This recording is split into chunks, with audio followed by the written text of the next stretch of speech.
What about the ones that add scopes to the guns? That might be a little bit more cheaty. I haven't heard of that though. I don't know.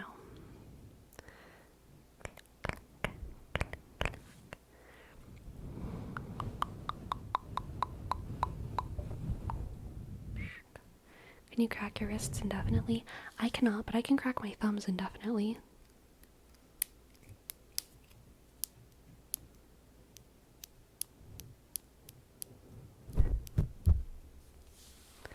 They kind of just keep going. They're tiny cracks, but they do keep cracking.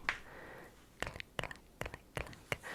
Gustavo Cabrera, yes, definitely. Thank you, thank you, thank you, thank you. Thank you, Cabrera. Thank you, thank you. Thank you so much for your tip. I'd love to give you a reading.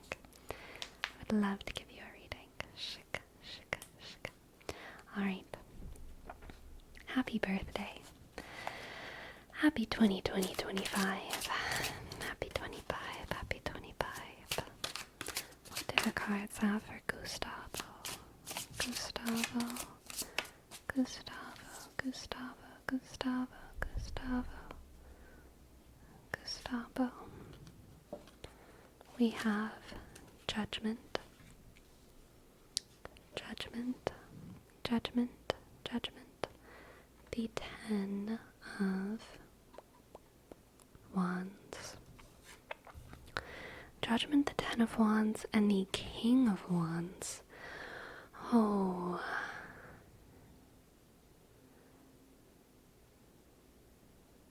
Interesting.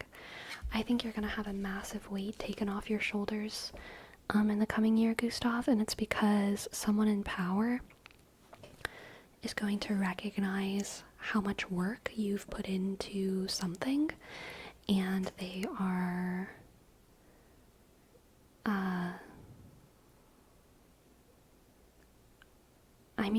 I honestly get the sense that they're just going to give you a break somehow. I don't know what form that break is going to come in. I don't know if they're going to give you help or give you a different job to do or what exactly it's going to be. But I think that, here we go. I think that this King of Wands over here is a character in this reading who isn't you. And they are passing judgment on all of the hard work that you've done, and they're going to help you put down this burden, alright? The 10 of Wands is always about putting down a heavy, heavy burden for the better in a way that serves you. You're left tired, you're left ragged, but you're so relieved that it's done. So yeah, I feel like that's going to be the kind of help that you're going to get from King of Wands. Someone powerful, someone charismatic, someone with a keen eye who understands all of the effort that you've put in, okay? That's the person here. Thank you for letting me read for you. I hope that that resonated. I hope that it helps in some way. I hope that you enjoyed. Thank you. Thank you, thank you, thank you, thank you. Thank you. I can crack my right shoulder all the time. It's not loud, but I also think it's not a good idea. Yeah, I don't really think the thumb thing is a good idea either.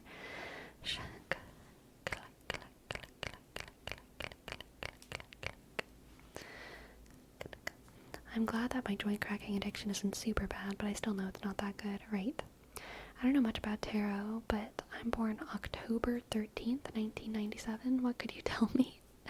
I don't do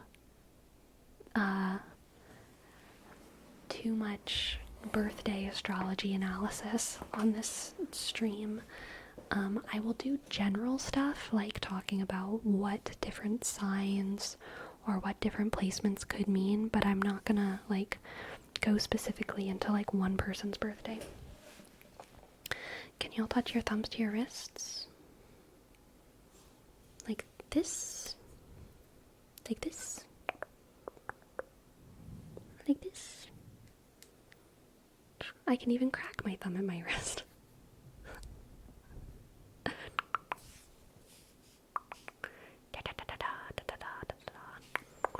Yeah.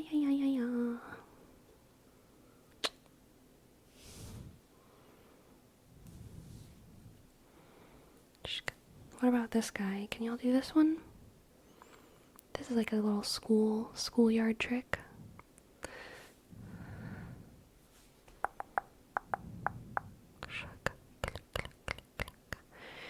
Yeah, this is the proper thumb position for when you punch people, actually. I know people will tell you in boxing, put your thumb in a different place, but this is where you want your thumb, okay? When you are fighting, this is where you want your thumb, okay? Just like that. Just like that. Does it hurt to keep it there? No, not at all. I know the saturation on my camera is crazy, but like, also my hands are just red because it's hot here. But no, it doesn't hurt at all.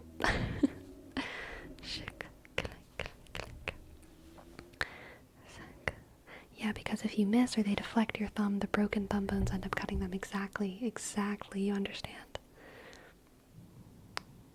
Are you going to be Mike Tyson's boxing coach for November? Oh, no. Mike Tyson was a very rowdy student of mine, so I passed him on to someone else. But I taught him everything that he knows. But I'm glad he's moving on to another sensei. Alright. How hot did it get for you? Well, right now, the temperature is reading 84, so it's hot. It is hot. It is hot.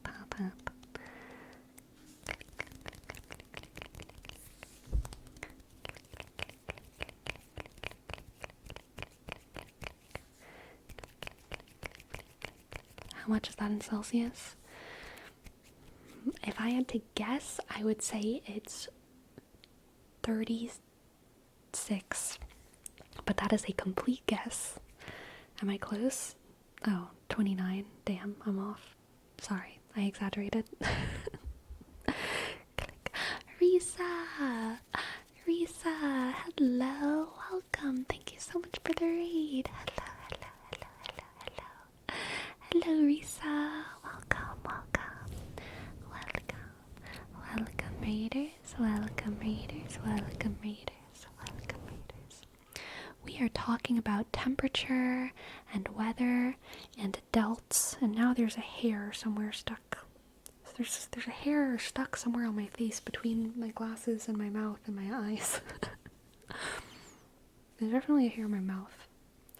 Okay. Hello. I put it back.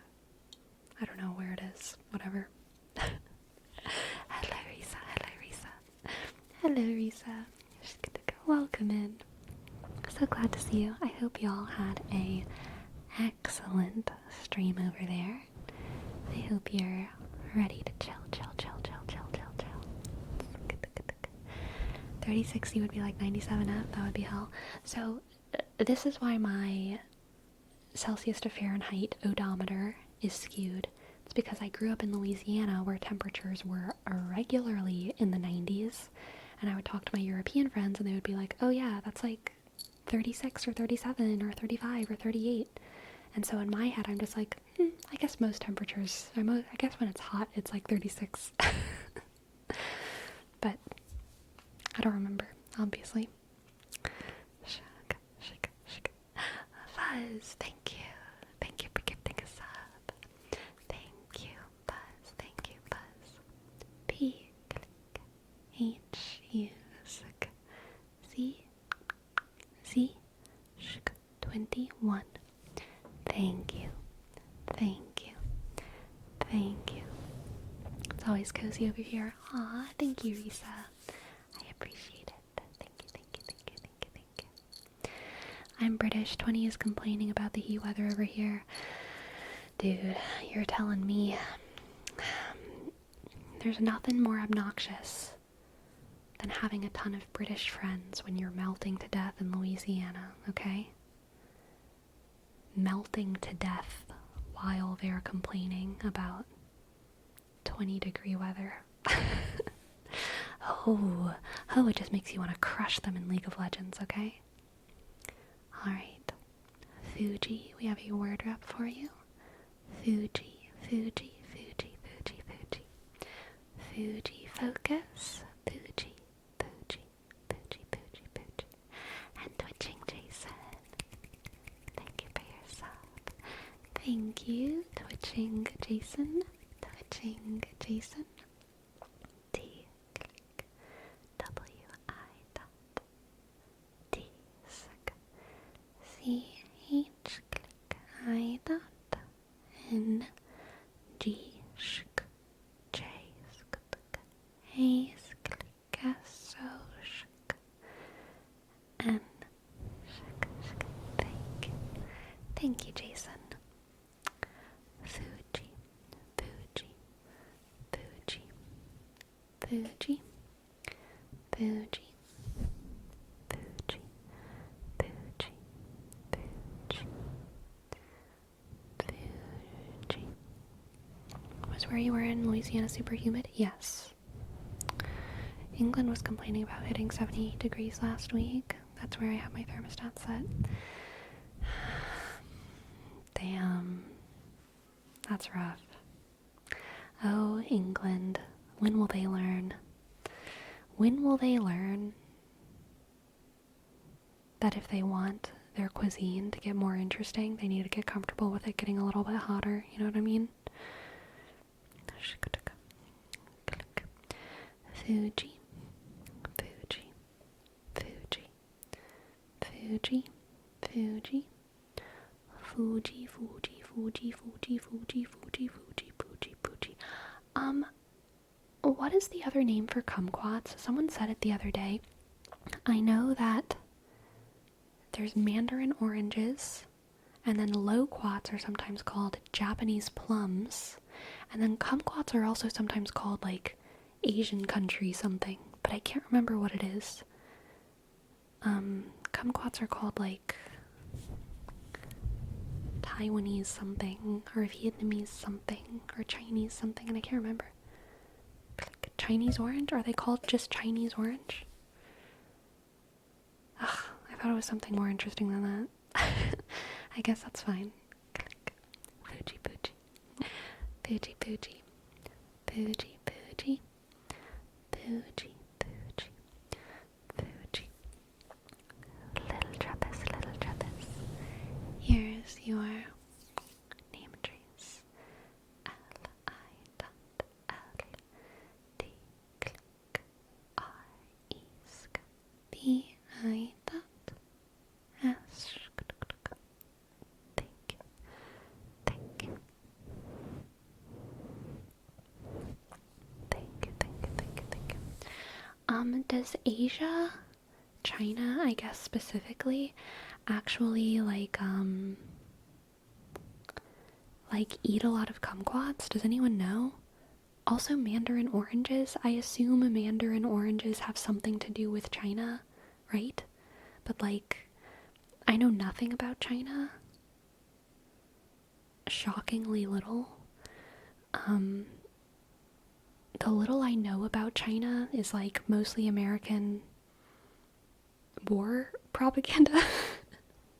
Some of which I'm sure is true, but I don't know a lot about, like, you know, the agriculture of China. Do they eat a lot of mandarin oranges? Also, do they eat a lot of kumquats?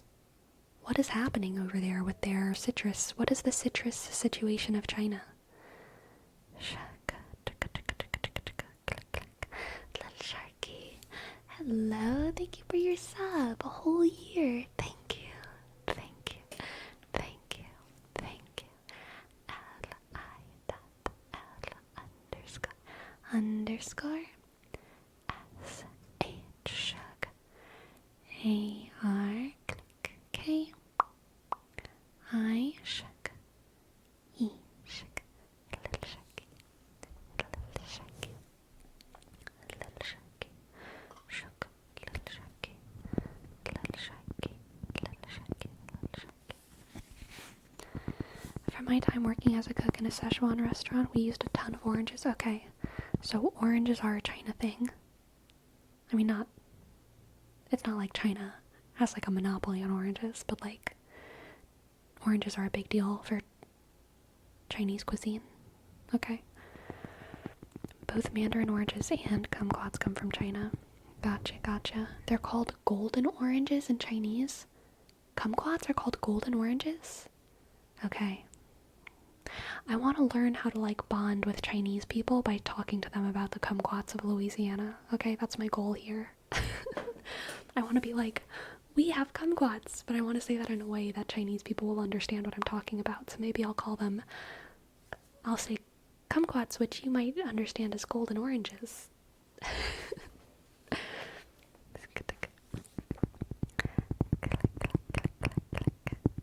Where does the word kumquat come from? Do I pull off 3 hours of sleep and chug coffee all day, or do I fix my sleep schedule?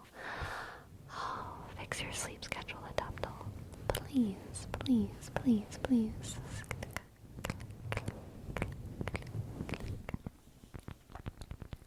Just googled it. Apparently it's called like that because those kinds of oranges are originally from China and Japan. Gotcha.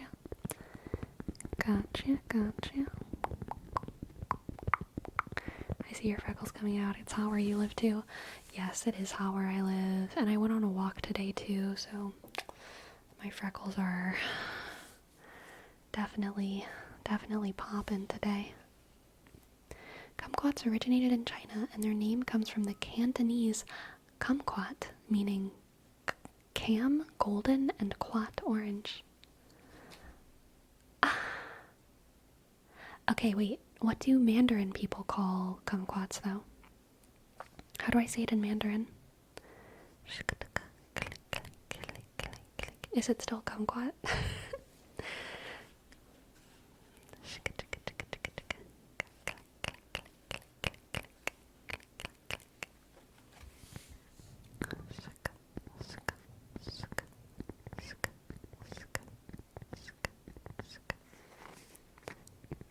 Relax. Man, I miss kumquats. I miss Chinese oranges. I miss golden oranges. Golden orange.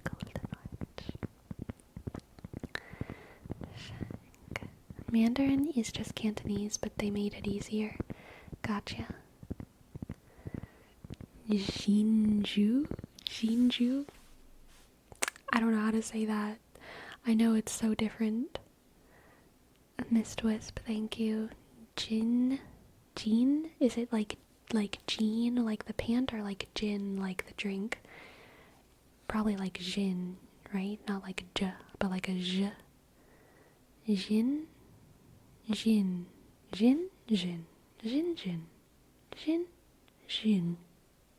don't know I don't know the notation for tones. And then Ju? No idea.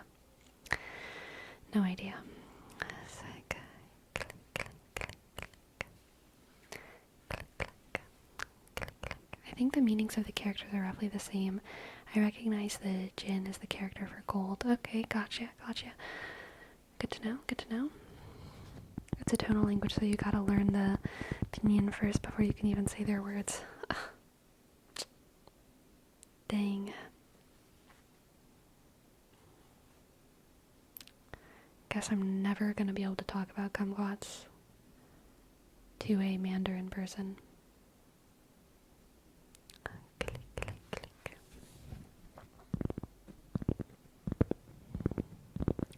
Super boy cat. Thank you for your prime. Thank you. Ask you PERBOY. Thank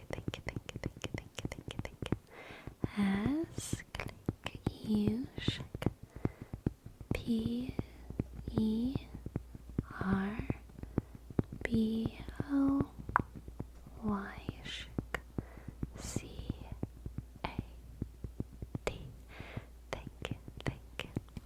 Super boy cat.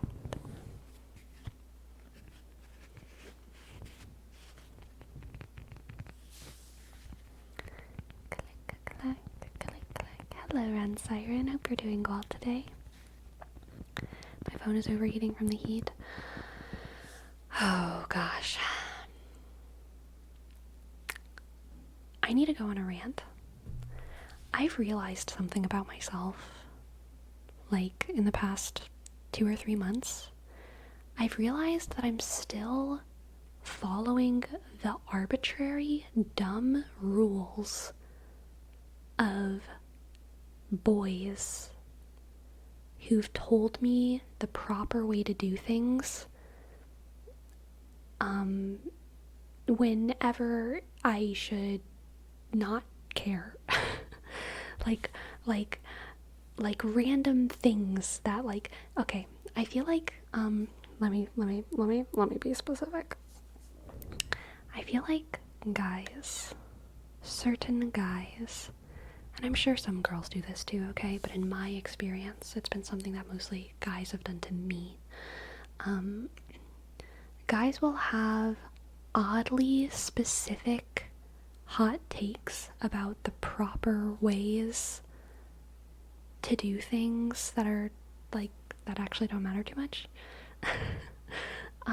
For example, you have to watch everything in like a very high quality. You have to organize things in this specific way. You have to play this video game with these specific settings or you're basically not even playing it. Like just like random things. You know what I'm talking about? Like, it's like icks, but instead of men, it's just forcing their ideals on you. Yeah.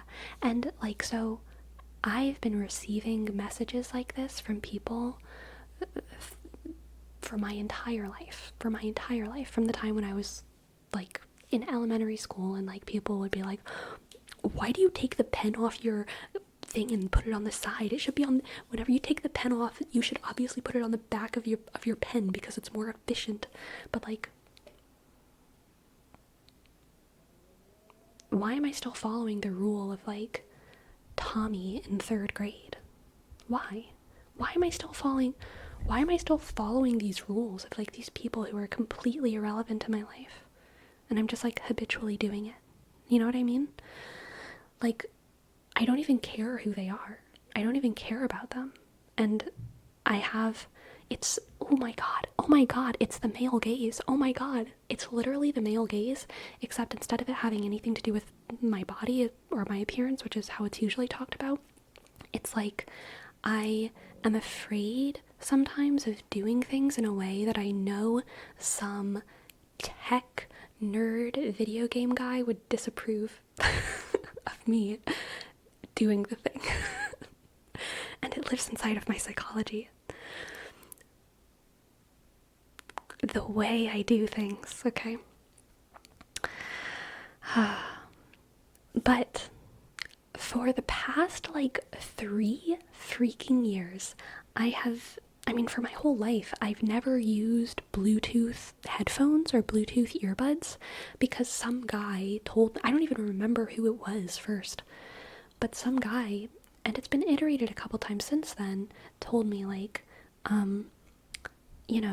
wire has like better sound quality, and so you should never buy Bluetooth stuff because it's not as good of quality and it's a waste of money.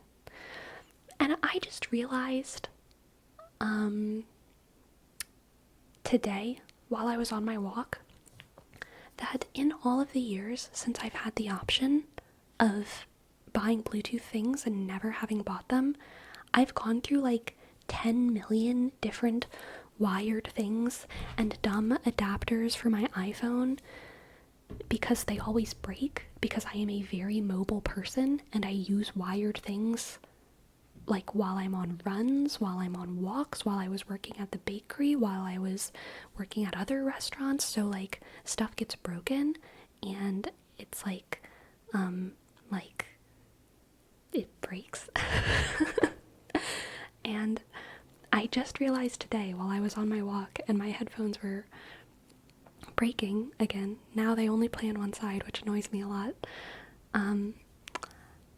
And I was in my head planning on like buying a new wired one, and then I was like, why the heck would I buy another wired thing when for the past many years all of my wires have always been broken, but I have this male gaze inside of me that's like, don't buy Bluetooth things, they're lower quality. I'm gonna buy some Bluetooth earbuds. And I'm taking my power back. I'm taking my power with my Bluetooth earbuds that I'm gonna buy soon, okay? And I'm excited. It's going to be such a massive life improvement to not have to worry about my wires breaking. Click, click, click, click. I agree with that random guy though, haha. I don't care for I do not care. Anonymous. Thank you. Thank you. Thank you for gifting 5 subs. I appreciate it so much. So much. Thank you. Thank you, thank you, thank you, thank you, thank you. There's some pretty good quality ones you can get for pretty cheap. No need to spend $300. Oh yeah, I'm not planning on spending $300. I just need like, you know, something that works. Not something that's like crazy nice. Because I still will keep my same computer setup. It's just gonna be for my running around Bluetooth earbuds.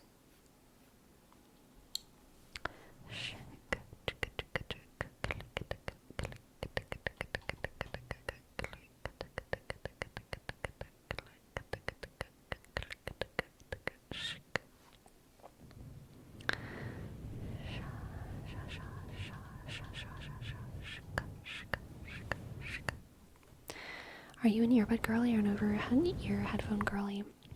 You know, I used to be strictly over-ear headphones, and I still honestly prefer it at my PC, but when I'm out and about, definitely earbuds. Just because I don't want to have to worry about them like sliding off my face whenever I wiggle my head around. Galaxy buds? Alright. I'll write that down, reverse 094. Thank you for your suggestion. Galaxy buds, galaxy buds, galaxy buds. Galaxy buds.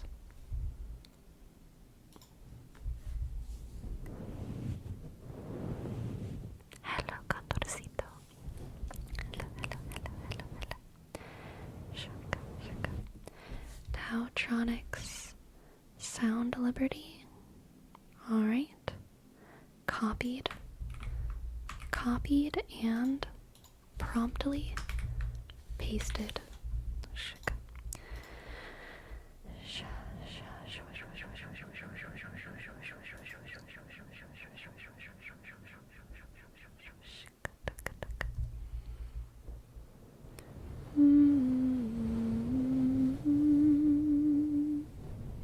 I feel good having gotten that out of my system.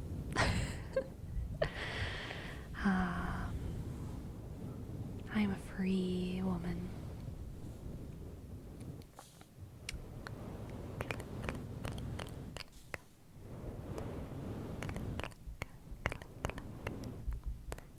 Sleepy, do you have any fun and easy hobbies you recommend? I don't start my job until August. Walking. Walking is a super fun hobby. And it's super easy. Anyone can, I mean, not anyone, but most people can walk. Writing, journaling, drawing, learning how to draw Celtic knots is a very fun, little, silly, no pressure hobby. Just can be very meditative. Just like go on Celtic Knot YouTube and learn how to draw some pretty knots. You could learn tarot, astrology. You can learn tarot and astrology without actually having a deck or anything. So that can be a fun hobby. Are you already breaking those rules or just planning to do so? Well, I'm obviously gonna sometimes people just give you information, alright? I have been given information by men and women in my life that I've been grateful for because it has changed my behavior in a productive way. I'm obviously going to keep those things. But those specific, oddly specific rules that people have given me in the past. I'm just going to be more aware of them going forward. Whenever I'm not doing something in a way because some guy really unnecessarily aggressively told me that it was the wrong way to do something, I'm just going to be more aware, and I'm going to be like, was he right? Or does that completely not apply to my situation anymore? You know, that's going to be my relationship with it in the future. Are you always a seasonally influenced, or is it just influenced by gamers? I think it really depends on what the arena is, what the field is, you know?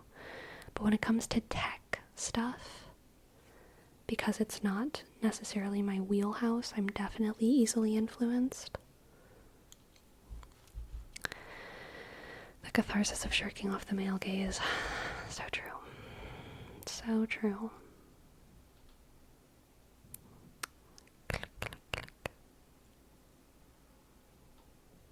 Crazy story, the one and only time I got my tarot read, I got the death card by some random girl and absolutely was so terrified I never did it again. Death is not a bad card at all, okay? There are bad cards in the tarot, honestly. Death is not one of them. Death is almost completely about rebirth and new beginnings and a healthy, natural end to something. Something like the Three of Swords is like a bad card, because that's not about a new beginning. That's about heartbreak. Something like the Tower is kind of a bad card, because that's not about a natural ending. That's about an unnatural, unexpected destruction. The Five of Pentacles is kind of a bad card. It's about being left out in the rain, desolation, abandonment, you know? But Death is like, honestly, a pretty good card, because it's almost all focused on a natural end of a cycle that gives way to something new.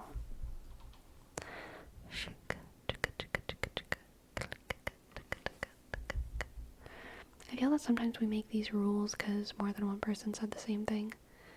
Sometimes, yeah. Gotta synthesize it with your own lived experience. Exactly. Exactly. Do you remember which decisions are based on who told you or which ones you found out organically? Many of them I do, yes. Okay, that's the real issue. If they push you to do it their way or the highway, then it's bad. Yeah, and that's what I'm talking about.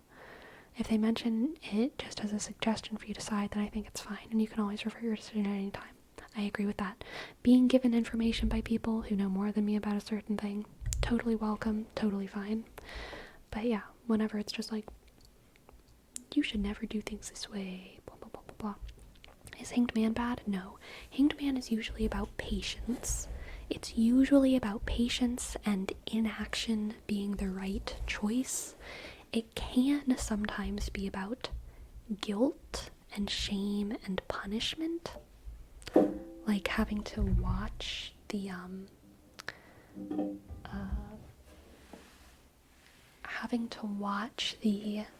aftermath of your actions in like a painful way and not being able to interject anymore because it's like you began this domino thing and now you just have to watch. It can be about that, but usually it's just about inaction and stillness.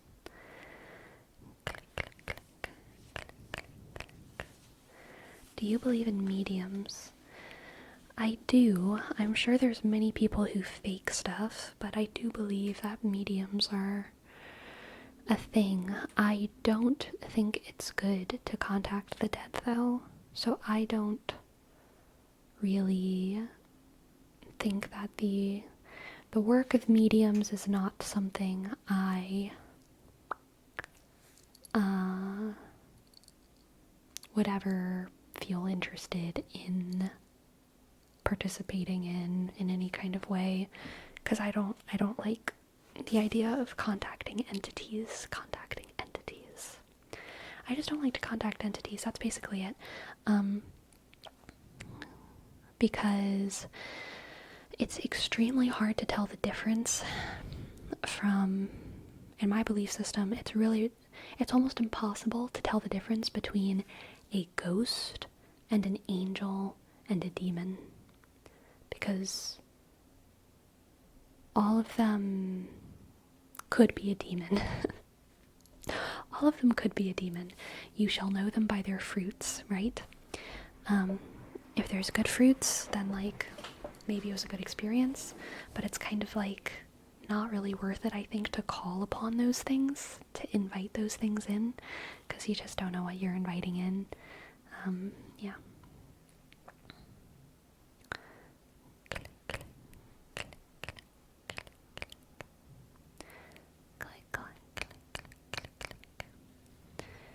Messes with the balance of nature, low-key. Yeah. Sleepy. Have you had a paranormal experience? Yes, I have. I'm a religious person. I think most religious people have had paranormal experiences, because our entire religion is, like, supernatural, you know? Like, having faith is a supernatural experience. Pretty much always, you know? Just having faith.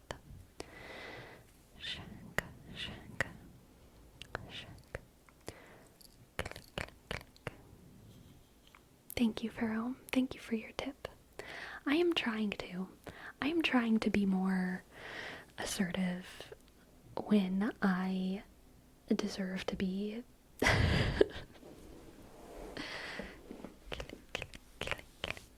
King Crimson, hello, welcome. Thank you for your tier 3 sub. Thank you, King Crimson. K I dot N G C R I dot M S O N underscore underscore underscore underscore underscore underscore underscore. Thank you. Thank you. Thank you. Thank you. Thank you. I think with Santa Muerta, or Our Lady of Holy Death, the folk saint venerated in Mexico, it's said to be able to talk to the dead, so other than asking for safety, health, and protection, sometimes people ask to speak to lost loved ones. Interesting. I feel like many girls are afraid to call themselves gamer girls. Yeah, I am. Or say they're into games. Counter-Strike isn't the only game out there. I know nothing about Counter-Strike, but rude people on the game-centered spaces will try to argue that any game they don't play doesn't count. I'm sorry you don't like Stardew Valley, Brian, but that's a you issue. Cozy gamers rise up.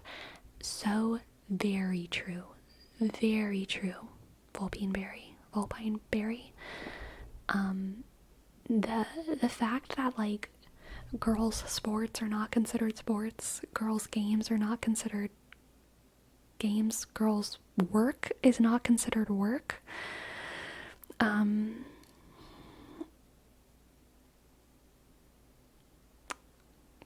It can be pretty rough. But, we rest in the knowledge that they are just wrong. Okay? They're just wrong. Women's work is work. Women's games are games. Women's sports are sports. Okay? Also, just for the record, women's health is health and not a disease. This is like a different thing. But pregnancy is like talked about as if it's like a disease sometimes, like as if it's like a, rather than it being like a healthy condition of womanhood. And that's like a massive issue within the medical field, is how just like the rhetoric and the architecture and the everything around pregnancy within hospitals is treated as if it's like a disease, you know? Like, going into labor is considered an emergency, you know what I mean? Like, it's like, well, no. It's actually what's supposed to happen. This is a good thing. And like just there's all these like minor things, like just the whole process of being pregnant and going to hospitals and the way everything works. It's the same as like having a crazy disease, which is just like a weird societal glitch.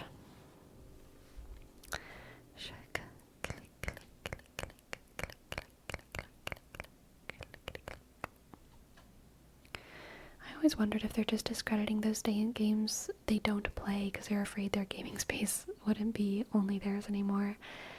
Yeah. Yeah, I feel like whenever, I mean, if I were to act in good faith, I feel like whenever a guy who's a gamer meets a girl and the girl's like, I'm a gamer too, if I am to approach the situation with good faith, I feel like the guy who asks her what games she plays and then is disappointed when she says Stardew Valley and The Sims and Animal Crossing, whatever else. I feel like the guy who's disappointed, if I am to be generous, is disappointed because he knows that she will not have the skill necessarily to play games with him, because he needs to play games with people who can have really, really fast reaction time and navigate complicated maps and like understand how to manage resources really quickly and like make headshots and stuff, you know? So there's like the disappointment of like, ugh, I almost thought that we could do something together, but now we can't do something together. And then to end the good faith, because he never learned from anyone in his life how to manage his emotions, instead of saying, aw, I wish you played games that I played so that we could play together, he says, you're not a real gamer. He says, you're dumb. You're a dumb woman, aren't you? And that's an emotional regulation problem and a communication problem.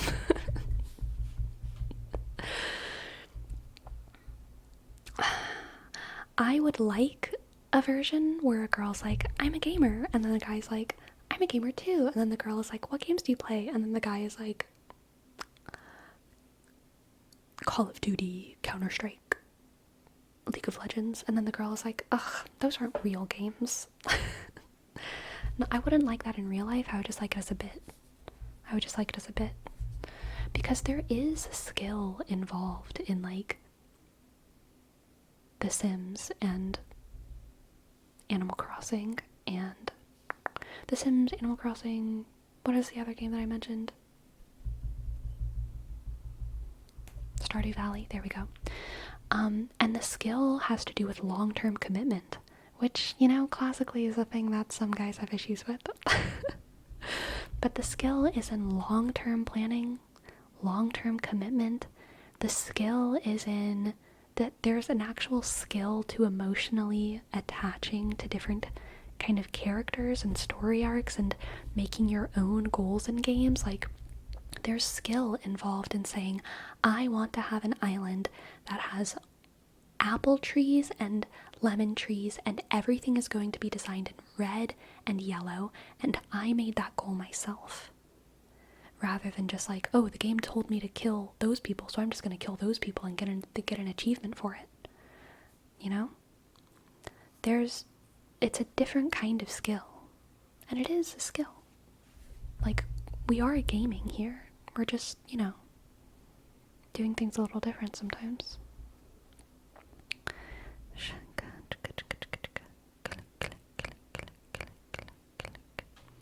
Have you seen the studies where doctors were far more likely to think women patients were lying about illnesses rather than being taken seriously? So this is something that is like so true and so horrible, Destructicon, because men's pain is invalidated more than women's, but also women's pain is invalidated more than men's. No one's pain is invalidated more than like black men's. but then like black women have like the highest labor mortality rate like in the US, and it's like ridiculously high compared to white women, which is like insane. So like doctors just aren't taking anyone seriously. Labor complications? No. Labor deaths. Maternal mortality. I think that's what it's called, the stat, maternal mortality.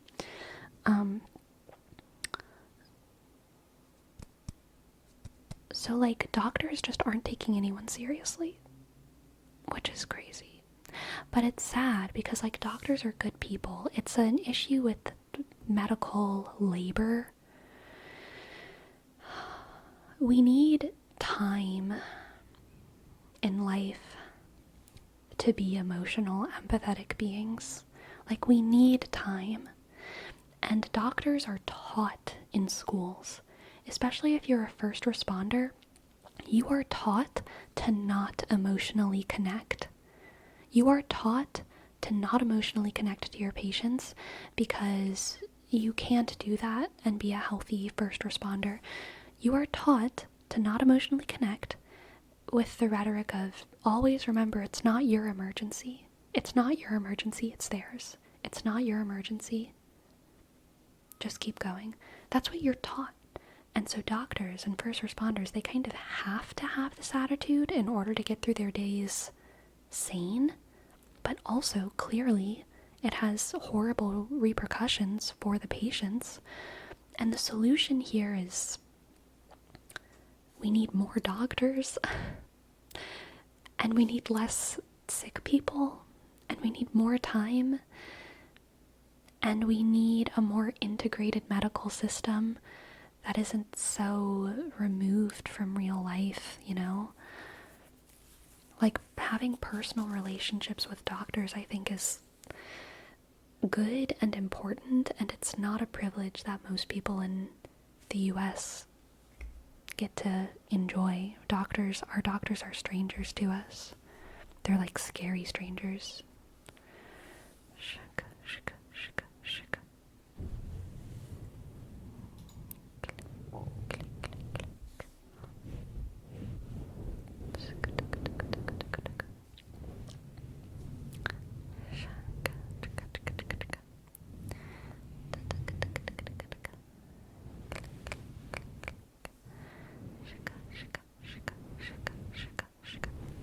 I'm catching up on chat right now, and I just want all of you to know that, like, part of this conversation is that guys can and should play all of the cozy games, okay?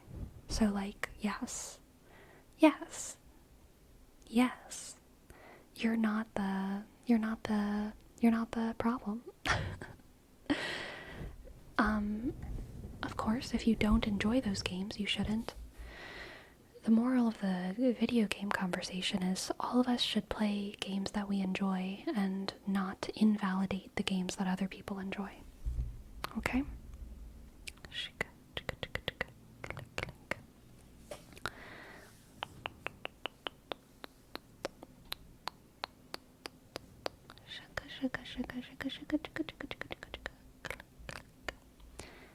click, click, click, click, click. Click, click, shika, shika, shika. The literal spreadsheets people put together to manage their turnip stocks absolutely requires skill. It does, it does. Shika, shika, shika. Click, click, click, click, click, click, click, click. Shaka, taka, taka, taka. Ya, na, na, na, na, na, na. Shaka, shaka.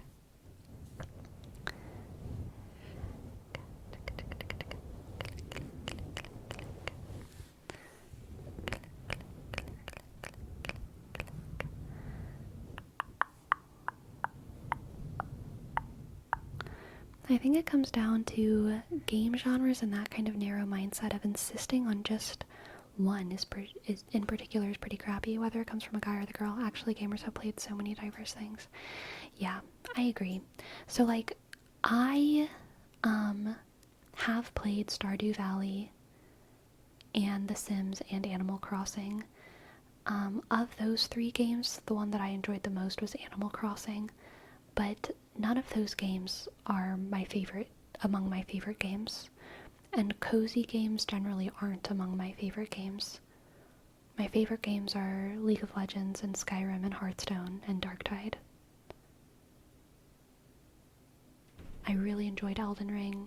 I really enjoyed God of War. But really, Darktide and Hearthstone are like, I love them so much. And then, yeah, Skyrim and League of Legends, love them so much. Yeah, I think those are like my favorite games. So like, I'm not a cozy gamer, but I definitely consider them games. And so many of my best friends have been hardcore cozy gamers, and I've loved watching them play games, okay? Nurses are usually very understaffed as well. Yeah.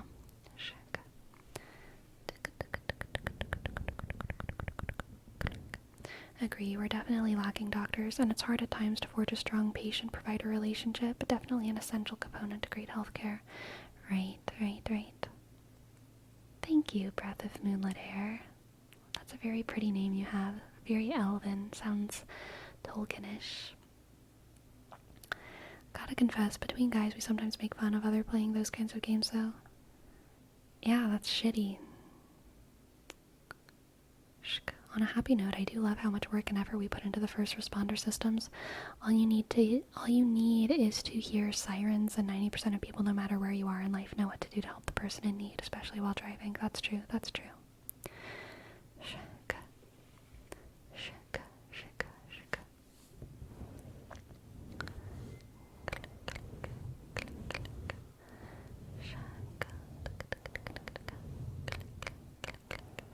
Do you think that's something that happens more often when it's a guy that's not used to playing with girls? And my WoW goal, am I scrolled crazy up? Okay, no. In my WoW guild at some point, 30 to 40% of the team was girls, and I never saw them as anything different. That's good. I would assign them with the same tasks as others, even the harder ones. Then yeah, that doesn't seem related. I know for a fact that the stream being put on... These are so two interesting conversations overlapping at once. I know for a fact that the strain put on first responders and doctors extends to other domains of medicine as well. My mom's a pharmacist, and they are constantly understaffed and overwhelmed with prescriptions. Yeah, for true. For true. For sure. So true. For true. You should finish Elden Ring. The DLC comes out soon. So I think I like Elden Ring, okay? Elden Ring is like up there with games that I really liked. But ironically, I think the thing that puts Elden Ring below a game like Skyrim for me is because Elden Ring is too cozy. It's kind of a cozy game. It's very slow paced and very empty. And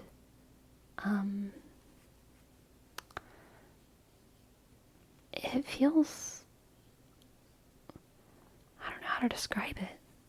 It's kind of cozy, though. It's kind of a cozy game. It's a little bit too cozy for me, okay? I need a little bit more chaos, personally.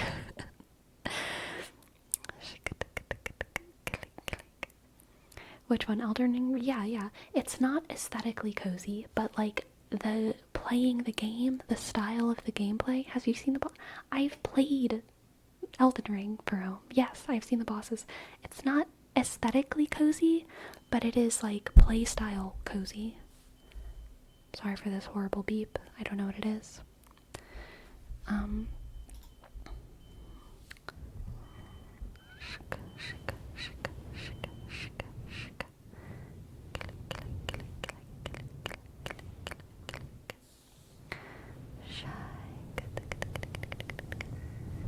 Pixel perfect dodges, cozy. Ferome's fragile masculinity is so offended that I would put Elden Ring in the same box as Stardew Valley. So sad about it. I mean, yeah, there's a good deal of downtime if you're traveling. Kind of break my brain to hear Elden Ring cozy.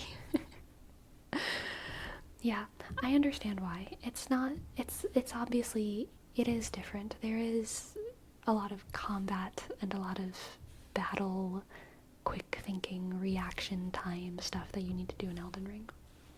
For sure. But yeah, it's like the middle time exploration and how kind of empty the world is, and also the style of the plot. Like, everyone's kind of an individual. I don't know, there's no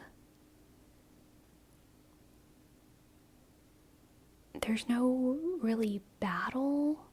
There's no great excitement. It's so individual. It's like, I'm going against this guy, and the stakes are high. The stakes are super high, but there's no like communal excitement. I don't know how to describe it, and that makes it feel cozy to me.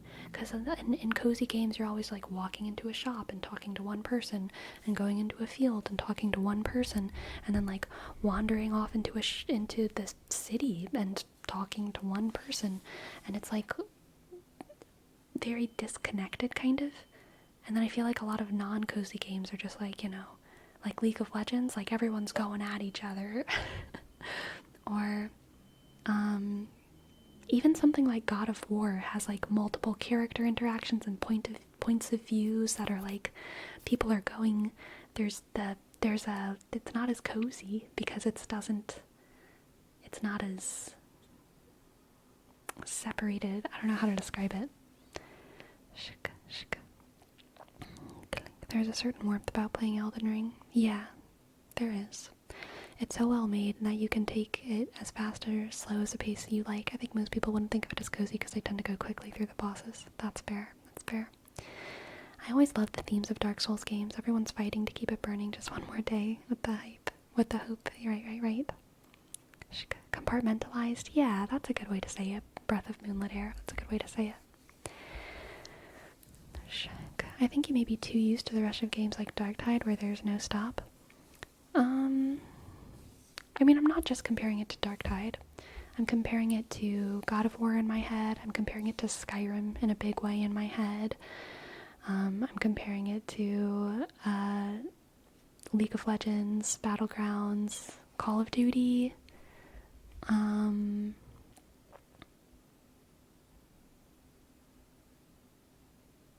Those are games that are like not cozy. Like definitely not cozy.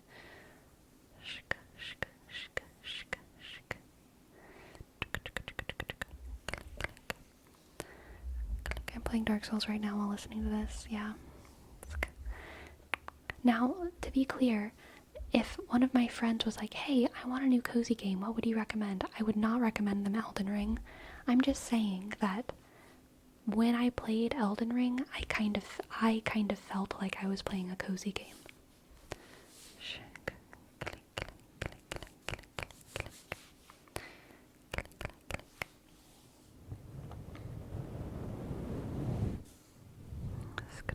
Thank you for your clarification, Farom. I forgive you. I understand. You're afraid to play Elden Ring because I know that I would be so bad. That's why it surprises me. That's fair.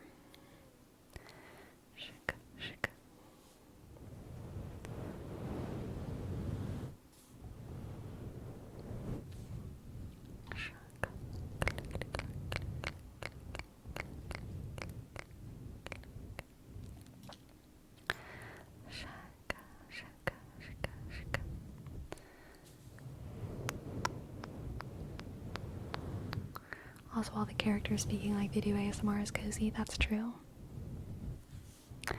Okay, but if I wear a pink dress with frills, glitter makeup, and twin braids, you're not allowed to judge me. I would never, Neatrix, truly. Okay? Dressing up is praxis. Dress up how you want, where you want, in whatever you want. Alright? There's a fire behind you? True.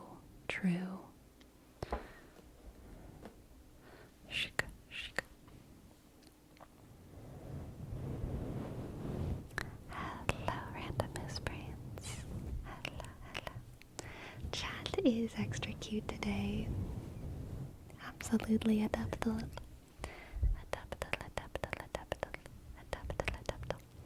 I'd actually love to get good at dancing. Me too. Me too.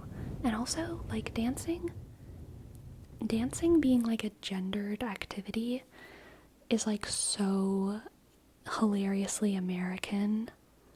Like,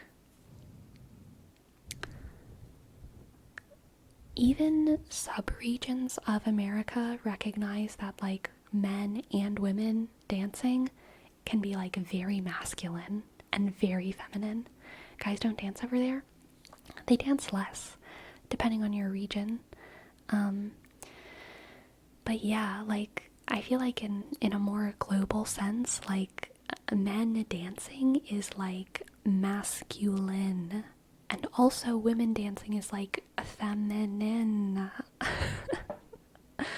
Like dancing is just like gorgeous and interesting. And do you like dancing? Watching it or doing it? I love doing it. I'm not very good, but I love dancing. Dancing is a pretty big part in culture where I'm from, and I can't dance my way out of a cardboard box. I'm very cooked. Yeah, yeah. Yeah, I love dancing, but the only dance classes I've ever formally taken are like modern dance. So whenever I dance, I turn into a floor creature. And I'm like being like I don't dance like at clubs. Well, I don't go to clubs. I would love to learn how to like ballroom dance or do stuff like that, but I don't. I don't know how to do those things. I just know how to modern dance, which is not something you can really do socially.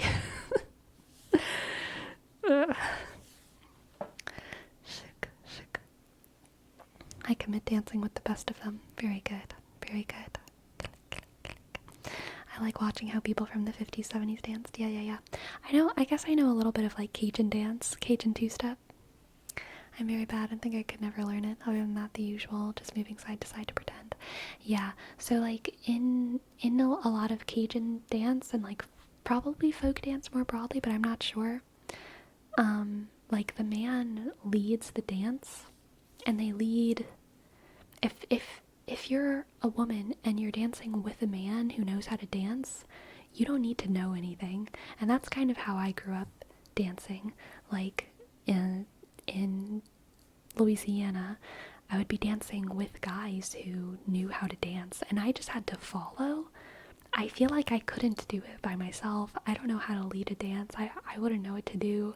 But like if you're with a guy who knows how to dance, they will be able to like spin you around and like walk you around and like tip you over and like do all kinds of fun stuff, and you kind of just got to know the cues and like generally how to respond to them, but you don't need to really know how to dance, as long as the guy knows how to dance, which is really fun. It's really fun. I want to learn how to roller skate one day, like Moxie girls do. Heck yeah, heck yeah. Like a cool woman in my 30s dancing, doing tricks and stuff. Hell yeah, Volpine Berry, absolutely. I used to know a lot of roller derby girls, and they were some of the coolest people I ever met. Confession time for you. Do you dance around the house when no one's watching? Every day, all the time, constantly. There's a particular dance style in northern Mexico called chuntera boot dances. It's seen as pretty masculine in the area, where the guy dancers have boots with incredibly long pointy boots and a goat horn. I love that. Very good. Very good. Very good.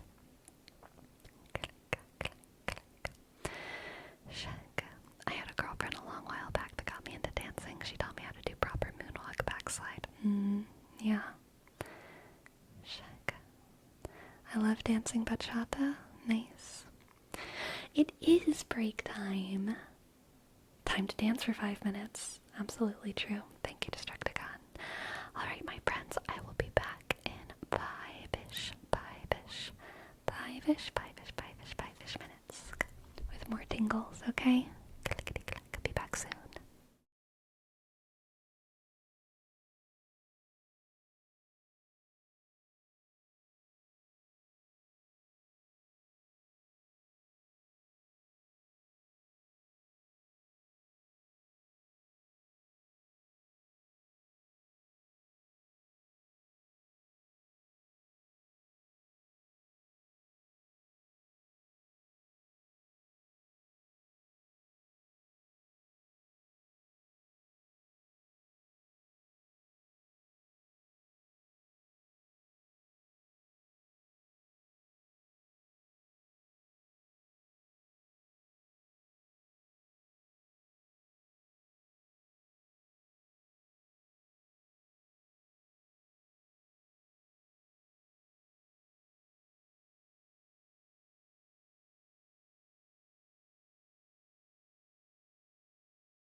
Hello. Hello, hello, hello. Hello, Pearl and Olivia, Pemberry, KFC, Geodasher, Jose, Green Ninja, Lim, Adaptal, Ethan, Shka, CEO, the Closer Destructicon. You don't look out of breath, are you sure you danced? I actually did. I actually did dance a little bit, but I guess I just have better respiratory health than you.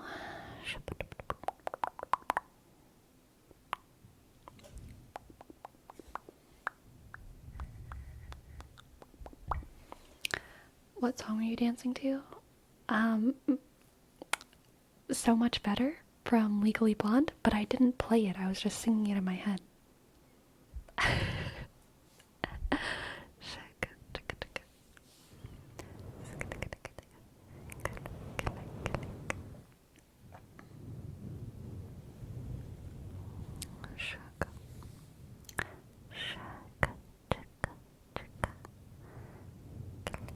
Do you approve of your own moves?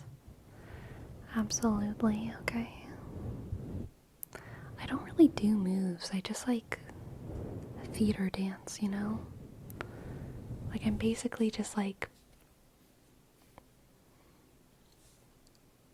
performing the song more than dancing. But kind of dancing a little bit, but like performing the song. Do you have a favorite musical genre dance? Musical theater. Musical theater. Absolutely. Makes me dance more than anything else. Musical theater.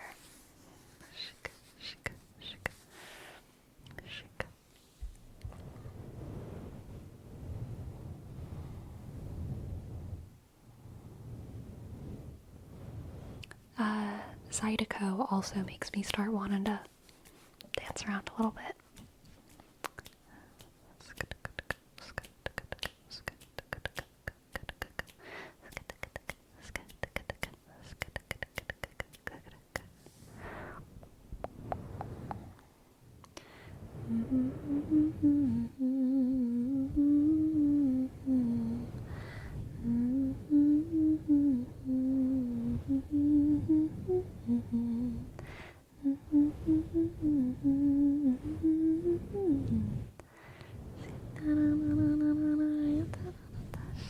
Beastars intro makes me dance. I can't even remember the Beastars intro. But I do remember liking it. The intro animation is so cute and hype. Yeah, I bet. Click.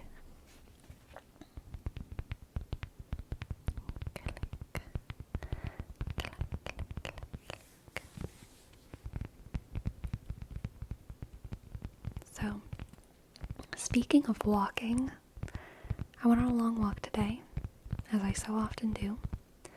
I love long walks.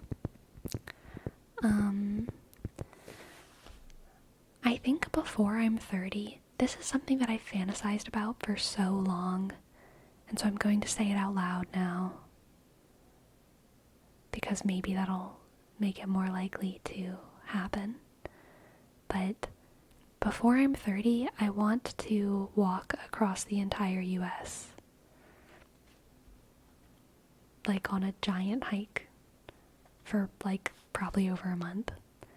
I want to hike across the whole US and then probably walk back.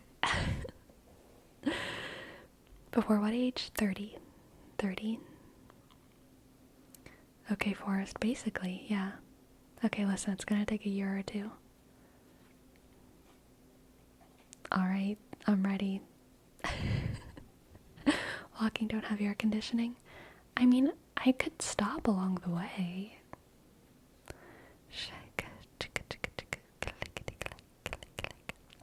Is that even possible safely? I'm pretty sure there's actual routes. Like, there's not like a single path that goes across the whole US, but I'm pretty sure there are like actual routes made for hikers for like hiking across the US. I'll walk with you. I hiked the Rockies. Alright, defunct donut. Let's go.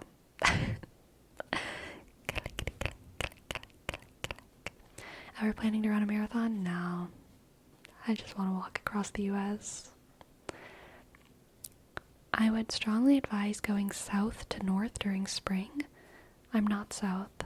There's one called the Pacific Crest Trail. Yes, I've heard of that.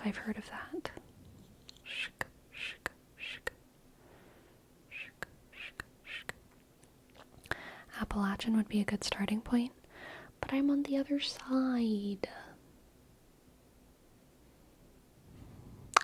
I guess I could fly to the east and then walk west, and then I wouldn't have to like do it twice. I guess that's an option for me.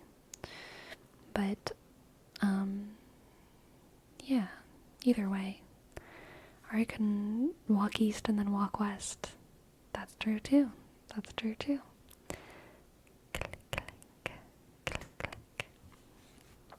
The Pacific Crest is cool because people leave a lot of supplies, and there's water daddies that routinely refill water routes.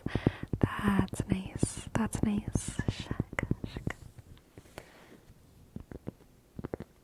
I would walk 500 miles. Yeah. It's just something I've wanted to do for so long, and I am such a walker.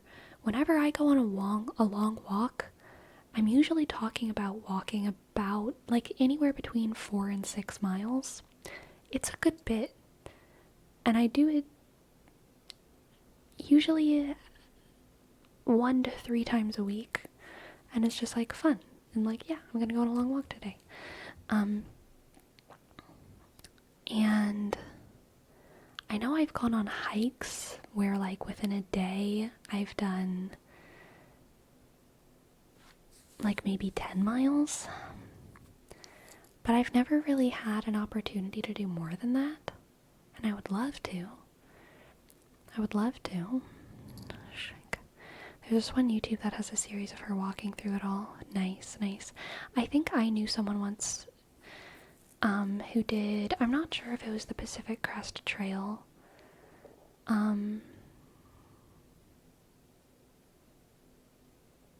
but they did some kind of trail that I think took like 4 months, and I think it was north to south, but I don't remember if it was the west coast or the east coast or the middle. I don't remember what it was, but it might have even been like kind of around like the border of the US or something. I don't really remember. But I shared a class with him, and he wrote some really cool stuff about it. I feel like a cross-country hike is how you end up on the first 48. I don't know what that is. When you have time, look up Just Passing Through. Okay. The YouTuber's name is Courtney, and she recorded her journey and made a great and informational video. Nice.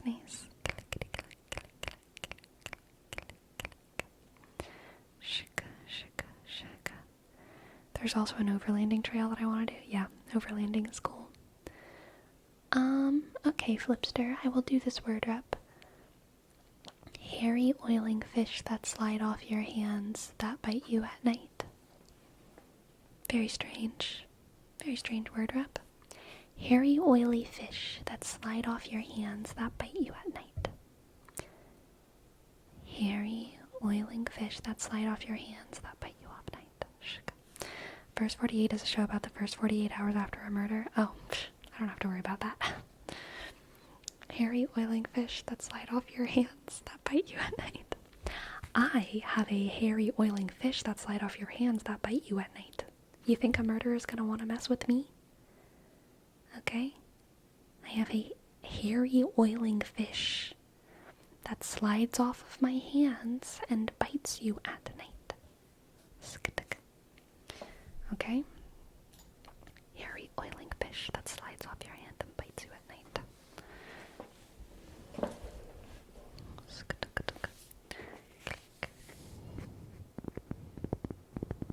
You don't have to worry because you're immortal. No one would ever murder me.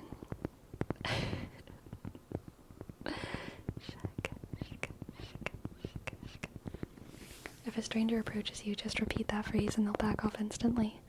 So my defense that I actually learned in theater school from a theater teacher was like, memorize Shakespeare monologues. They will be good for your auditions. Also, scream them at your attackers. They will not know what to do with it. Like, if you fully act out, like just a crazy Shakespeare monologue all of a sudden, they're running away. Shank, shank.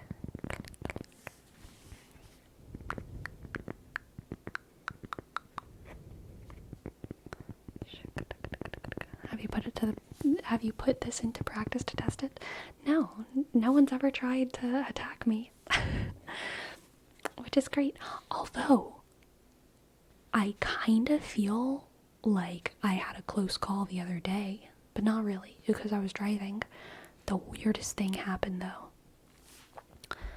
I was driving, and there was kind of some traffic, so cars were going slow, and the guy in the car next to me rolled down his window and started kind of shouting at me, and I couldn't understand what he was saying. I was about to roll down my window to see what he was saying, because in my head I was like, he might be saying something important. Maybe I have a flat tire, and he's like letting me know. But I couldn't understand what he was saying because he wasn't speaking well. Like, he kind of seemed like he was on drugs, and he was like saying jibber jabber. He was in his own car, and whenever I realized that he was like leaning out of his car window and like yelling completely incomprehensible stuff at me, whenever I realized that he probably wasn't telling me that I had like a flat tire or a broken light or something, I was like, okay, I'm just gonna try and ignore this guy, actually. I'm just gonna try and ignore this guy. Age guess 55, maybe 55. Looked pretty rundown. Rundown guy, rundown car. And so he was in the right lane and I was in the left lane in a kind of like busy trafficy area, not like the highway. And I was in the left lane because I was about to turn somewhere. And so we were driving, and he was a little bit behind me, and he like weaseled in to a spot to get right behind me, and that scared me. After he was shouting at me, cars finally started moving, and then he like got right behind me and started like tailing me, and that was when I was like, I'm scared, oh my god, what do I do? Is this guy gonna like follow me home? Because I was on my way home at that point, and I felt like this guy was gonna follow me. I was freaked out. So I just decided to keep driving normally though, and I hope that it would just get fixed and not keep going. I passed the turn that I would usually go whenever I went home, because I was pretty close, and I like didn't want to go home while this guy was right behind me. And eventually a car got between him and me, and I like kind of drove forward and got out of the way, and then I lost him, and it was fine. But he kept like kind of yelling out of his car at me any chance that he got, which was weird. He seemed like he was on some kind of drugs though, so I don't think he was fully there, which was part of what was scary about it. Like, I was kind of afraid he was gonna rear end me or something. That's when you drive to some random place. Yeah.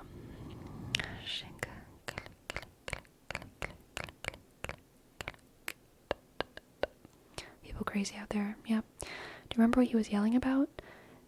I could not understand what he was saying. I was listening, and I could not understand what he was saying.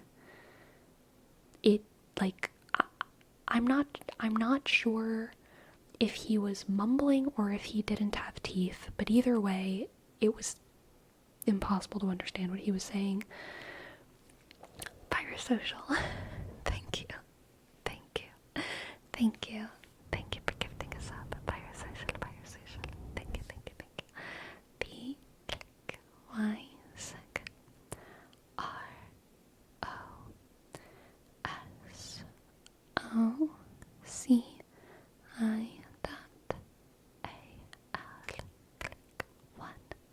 Thank you. Biosocial. Thank you. Hi, Sleepy. How you doing? I'm doing great. How are you?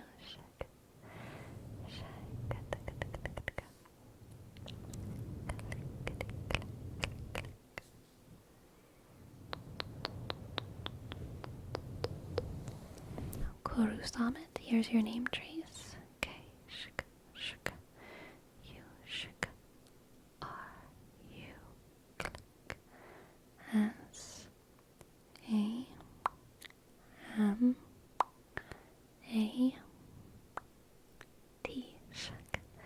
Thank you, Koru Summit, Koru Summit, Koru Summit, Koru Summit, Koru Summit, Koru Summit, Koru Summit, Koru Summit, Koru Summit, Koru Summit, Koru Summit, Koru Summit, Koru Summit, Koru Summit, Koru Summit, Koru Summit. Thank you. How did you feel after you got home? I was totally chill. Honestly, I forgot about it until just now when I talked about it. I was totally chill. Is what it is. Exactly, Dominic's. I feel like I used to get more anxious about stuff like that, but I just like stopped at some point. I don't know I don't know what broke inside of me, but I don't get worried about a lot of stuff that I feel like used to scare me. I'm gonna refund your points, Flipster. It feels mean to, I don't know. I feel sorry for the guy. I'm sure he was going through stuff. I don't want to do the word rep. I told the story, but thank you for the word rep. Shk. Your points will be refunded. Shk. It is what it is. Yes, yes, yes. I feel like that's one of the things you should be anxious about. Yeah, I know. But whatever. I'd rather be anxious about things that absolutely don't matter at all. Actually. Shk.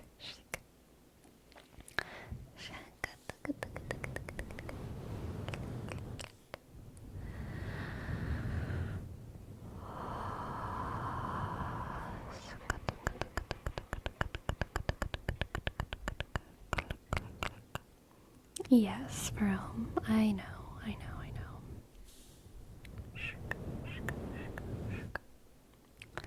Anxious was scheduled at another point. Please ask again later. Yes. Alright, there, here's your name trace. L-E, shk, R, L-E, shk, R,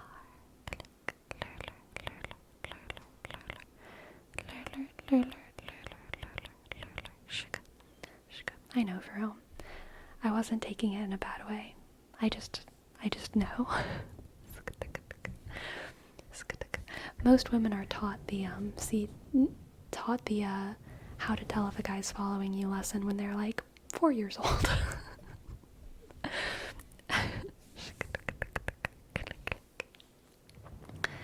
And a guy was chasing me for all 10 miles. I went to a lady and acted she was my friend, and the guy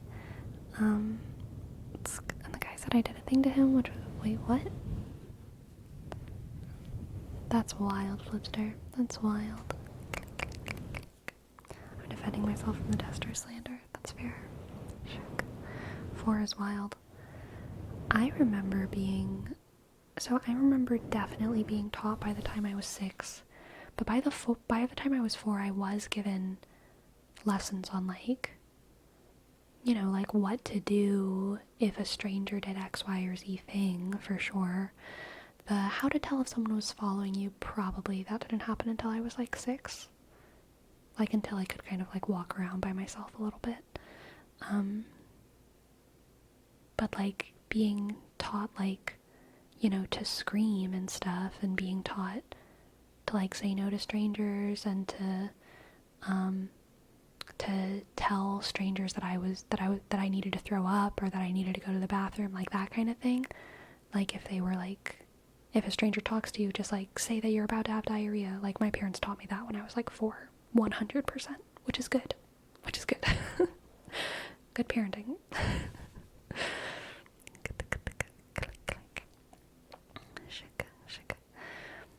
I used to pretend to be lost as a kid for attention. Oh, and Olivia. There's a lot to unpack there, isn't there?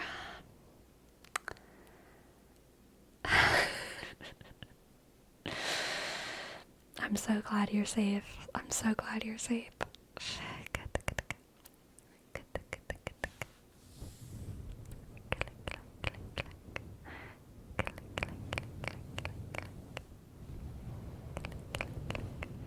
What are your big three? Hello, Red Pursuit. I am a Virgo Sun, Sagittarius Moon, Aries Rising. Who taught you? My mom and my dad. I can't remember who. I mean, I guess more specifically, I remember both kind of at different times. Oh, specifically the walking lesson? I think my dad. And I was taught it walking, not driving, but it applies.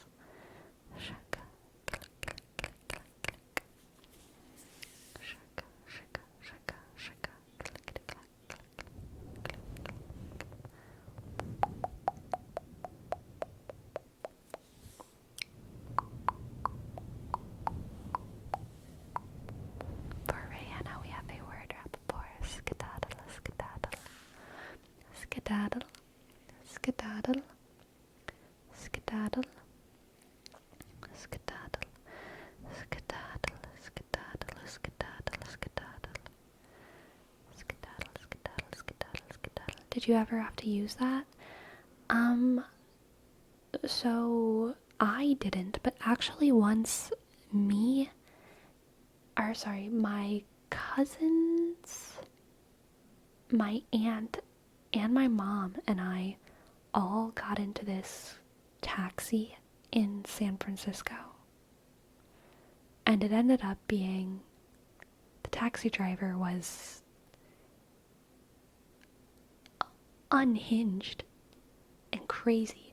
At the time I was probably maybe 11. I think I was like 11. So it was actually my mom who used the trick. She wanted us to get out of that taxi as soon as possible. So she was just like, I actually really have to go to the bathroom. Can we just stop here? And then she like got us all out of the car.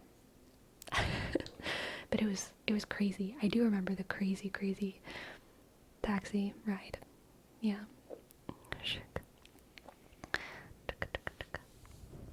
Skedaddle, skedaddle, skedaddle. What did they do?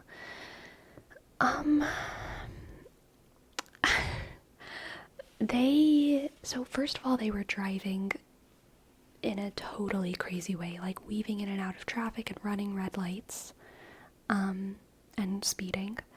But then on top of that, for all of the people who like honked at him or who were like in his way, he would say like, I wish you had gonorrhea, or I wish you had syphilis. He would just like keep saying like STIs and like STDs, and it was very strange. It was very weird.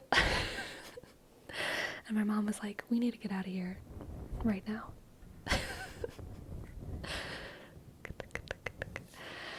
Good call.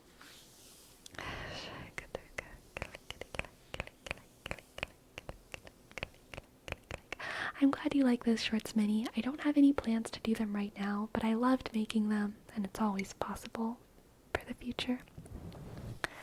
Skedaddle, skedaddle, skedaddle, skedaddle, skedaddly-doo, skedaddly-doo, skedaddly-doo. You ever went back to San Francisco after that? No, I haven't, but it's just a coincidence. That didn't like ruin my San Francisco trip. I would love to go to San Francisco again. There's just never been a reason to.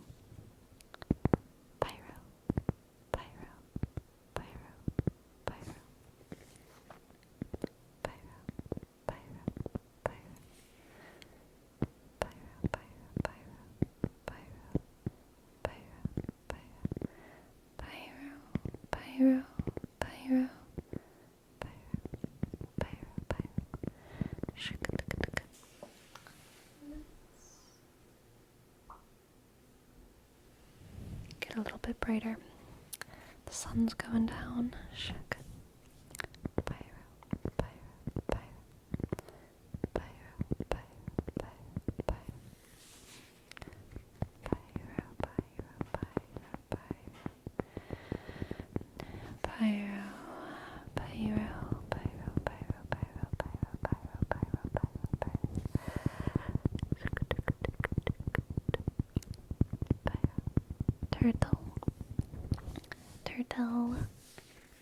turtle, turtle, turtle, turtle, turtle, turtle, turtle, turtle. Turtle. That's my cat. Turtle. Turtle. Turtle. Turtle. Did you just want to meow once? I guess so. Turtle. Turtle. Yes? Hi. She's coming in. What's up, girl? Hi. What do you want? Just want to walk around? Yeah? Where'd you go? Over there? Meow. I hope Gracie knows we love and respect her. Ah, yes. Gracie, just so you know, chat loves and respects you and all of the hard work that you put into this channel, okay? Turtle, turtle, turtle, turtle, turtle. What? Do you want to come on to the lap? Oof. Would you like to say hi to chat?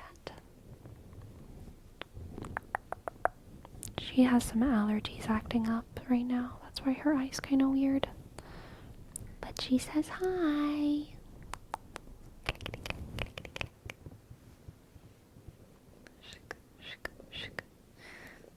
Hi.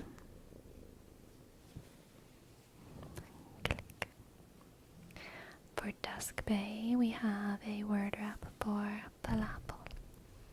Palapple, palapple, palapple, palapple, palapple. Palapple, palapple, palapple, palapple, palapple, palapple. Shika, shika, shika, shika, shika, shika, shika, shika, shika, shika, shika, shika.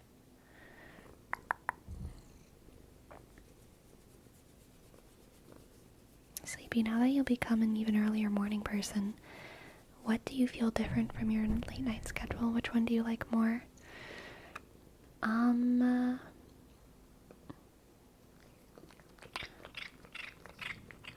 Loud cat licking my arm. I like early morning and a late night equally. Normal day schedule? That's the worst one by far. Waking up at like 9 and going to bed at like midnight or 1. That's the worst, because there's no time to yourself. You're just like awake with the world. But waking up at like 4, you have the world to your own for a couple hours. Same with going to sleep at like 8 a.m., which is what I was doing for a while. The world is completely your own for a couple hours, and I love that. I love that. I bought Ball's Cajun seasoning like 1 year ago and I still can't get rid of it. I keep trying to use it up so I can justify finding Slappy Mama's seasoning. I mean, you can have both, Destructicon. You can have both, okay?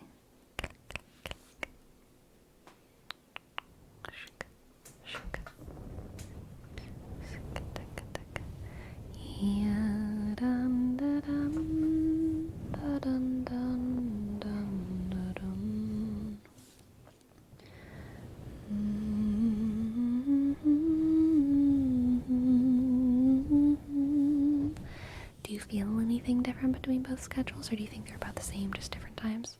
I think they're about the same, just different times.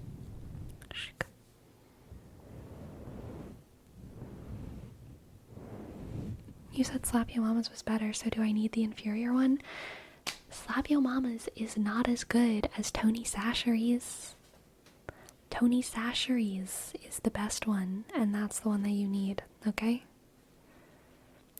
I've been using the Tony Sachery's after you mentioned it. It's the bomb. Yes. Yes, yes, yes. Tony Sachery's, which is spelled with a C, even though Aunt Olivia spelled it the way it sounds with an S, which is fine. Because no one looks at how it's spelled on the thing. It doesn't seem like it should be spelled with a C. Shika, shika. Now I gotta find Tony. No, you call it Tony's, okay? Tonys. You don't call it Tony. That's very strange. That's like saying scissor or pant. It's always plural.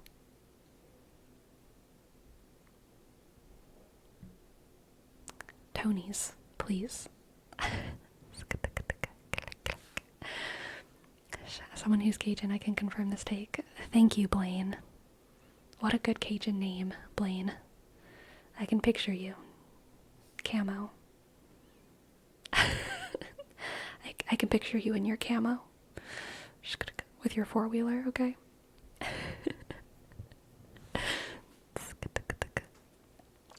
At night, there's no expectation of productivity, just so you don't have to feel as useless while being an unmotivated slob. Oh.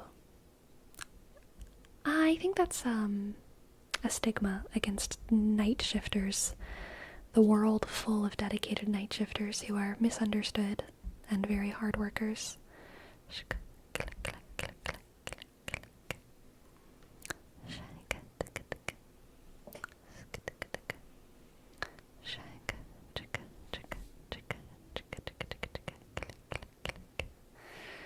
Click, click, click, click, click. What are y'all saying about Tonys and who's Tonys? Tony Sasheries. Welcome to the chat. Courtedvi.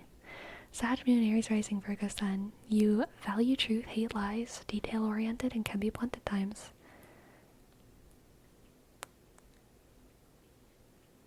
I think that's fair. Yeah, I think that's pretty fair, yeah. It's probably true. Probably true. Please leave Night Shifter ASMR alone. So true.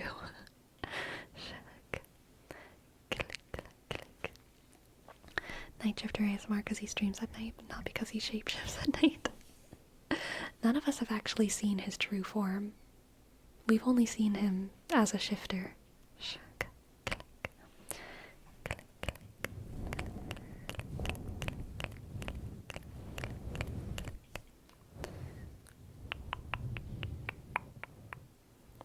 Yeah, it's a stigma, but in my case, I'm also a general slob in addition to being a night owl with social anxiety.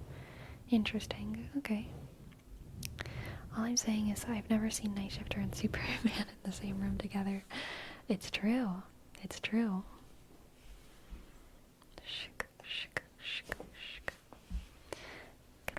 I've never seen Night Shifter ASMR and GB ASMR in the same room together.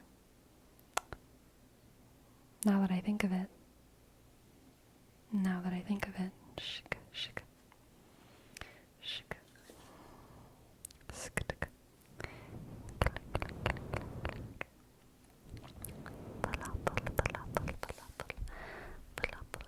Palapal, skedaddle. Palapal and skedaddle. Palapal, skedaddle. Palapal and skedaddle. Falafel, skedaddle, skedaddly-addly-doo. You've uncovered the conspiracy over the millennium. My schedule tends to be weird because I technically start working at 9 a.m., but in practice I only log in at like 11 a.m., so I'm almost a night owl. Nice. Will Toasted Coconut ever make its valiant return? Probably not.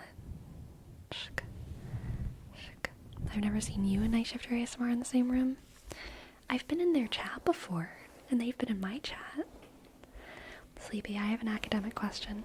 I was doing some research for work and I noticed that in the US there's like 10 people I can ask about my issue with. This made me realize that academic specializations are incredibly lonely. Is this the same in other sides of academia? I'm sure it's not exclusive to STEM majors, right?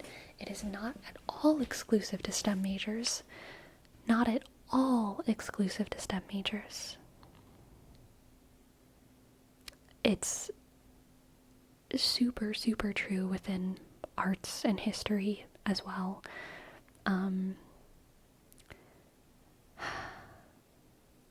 I would give you my examples, except then I would be pointing you towards like my professors who have incredibly unique specializations, like the only ones in the country. You know what I mean? And I feel like that would be weird, because then I would be like telling you that they were my professor. And they would be very easy to Google, because you'd Google their extremely narrow specialization and they would be the only person who came up. But yes, It is very, very, very true. There are a lot of, so I will say in art, in theater, a lot of the specializations have to do with crossover, you know? So it's like, name a cultural practice, and then its intersection with theater. There's only going to be one expert on it. Maybe 5 if it's super popular.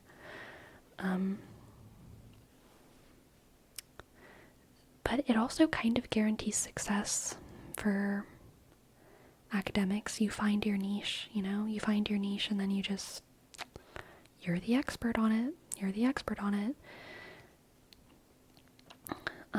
I will say for a lot of ancient languages, I mean, all of y'all know already that I did, like, Old English. There's really, there's a couple academics that have research proficiency in Old English. That's a lot, I would say. Not a lot. Probably, like, maybe 100, maybe a couple hundred. I wouldn't even go that far. Maybe, if I had to guess how many people are research proficient in Old English, it would maybe be like tops 300 in the world. Reasonably, though, I think it's probably more like 100. Now, academics who are writing about Old English, doing active, like, not just researching Old English sources and using it to talk about some other thing, but actually translating sources and talking about Anglo-Saxon England, using their knowledge of Old English and making new work about Old English, the language. There's less than 10 in the world. If I remember correctly, there's really like four big ones in the world doing important Anglo-Saxon language-based research, which is pretty wild. Don't you think it becomes an issue in terms of availability of those people, or are they usually willing to help? So they usually love their fields, right? So they're super willing to help. They get excited. It's like their whole life. It's like their passion. And also there's not too much of a demand for their help, unfortunately. You know? Like, you'd think, being the only person who is the expert on Canadian puppet theater is like really a busy job. But it's really not. I figured they'd be getting questions all the time. They might get emails all the time, and then they answer them, but like, what opportunities? Probably pretty slim. They're professors, you know, that's why they're professors. It's crazy how much knowledge is held by just a few people that are critical to their fields. Yeah. Even normal professors with 1,000 students usually get excited if you ask them for a thing above and beyond the answer to problem number 12. Yeah, so true, Shifty Mech, so true. The coolest thing about academia is reading a textbook, emailing the person who wrote it with the question, and hearing back from them. Yes, and it really does happen. Like, most academics, they are in love with their own work. They really, really are. And they are so excited to interact with you. They're often the only expert because so few people care deeply about the subject. Yeah, exactly, Silverino. Super true.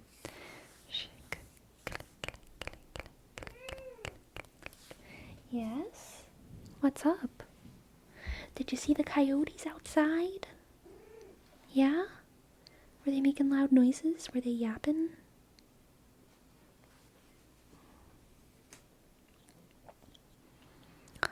If you're not prepared for the answer that will be given because you're not able to understand it, yeah.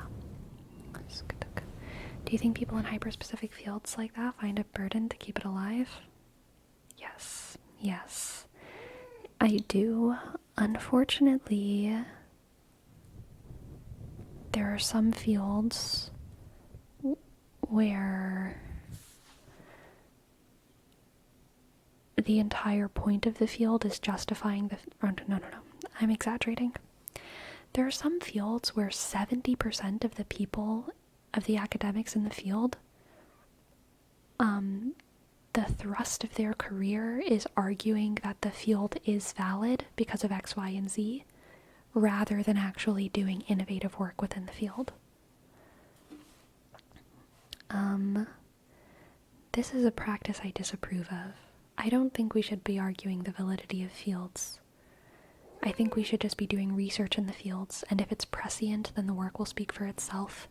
I also think it's okay for some fields to fall out of fashion and to maybe be subsumed into other ones. You know?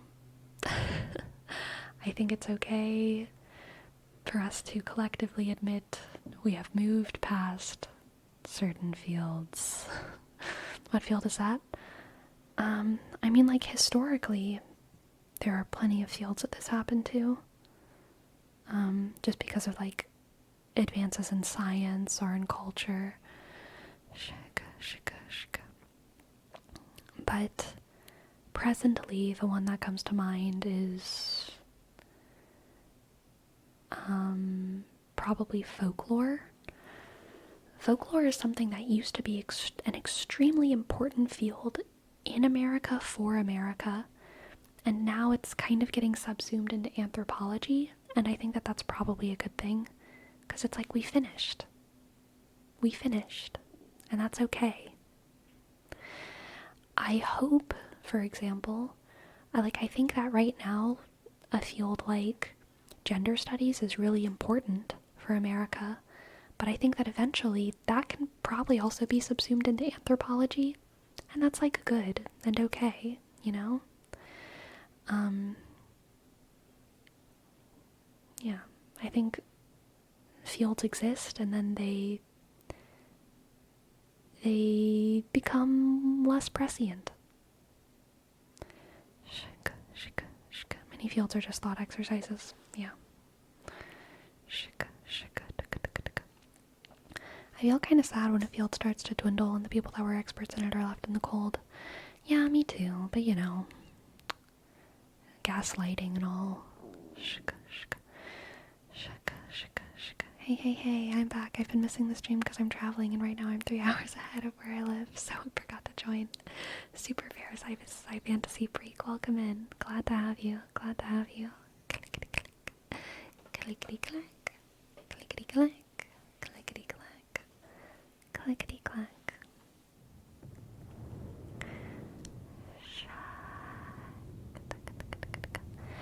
Oh yeah, conspiracy folklore is actually a pretty booming area of folklore as the field.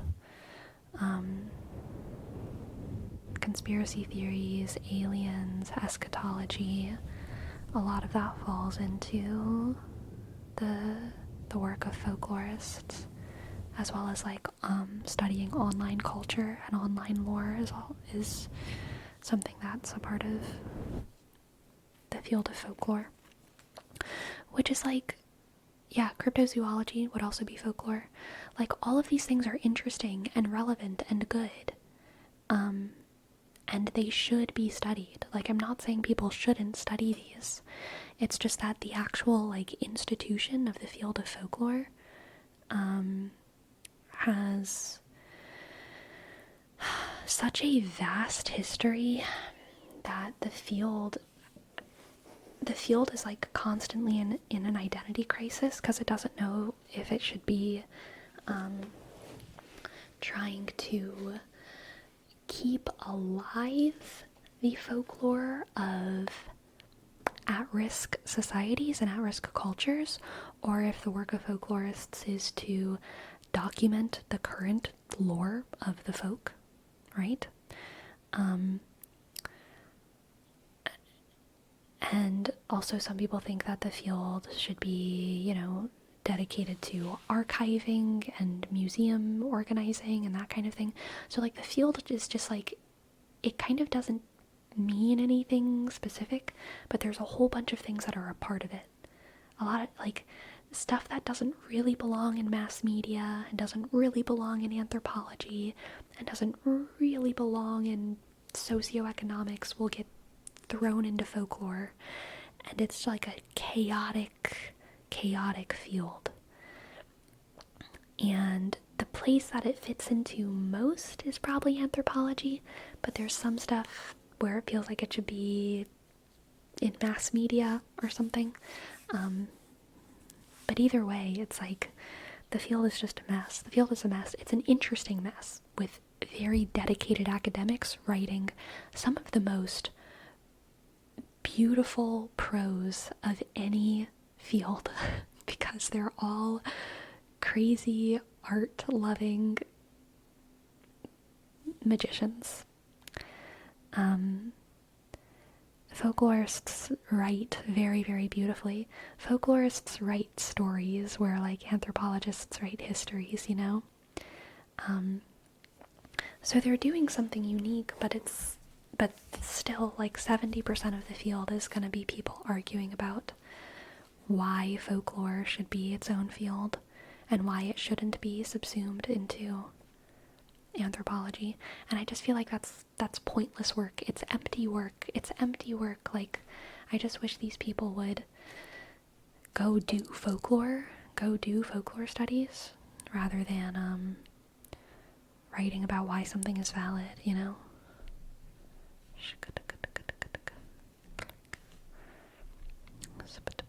Like, do the things you're talking about.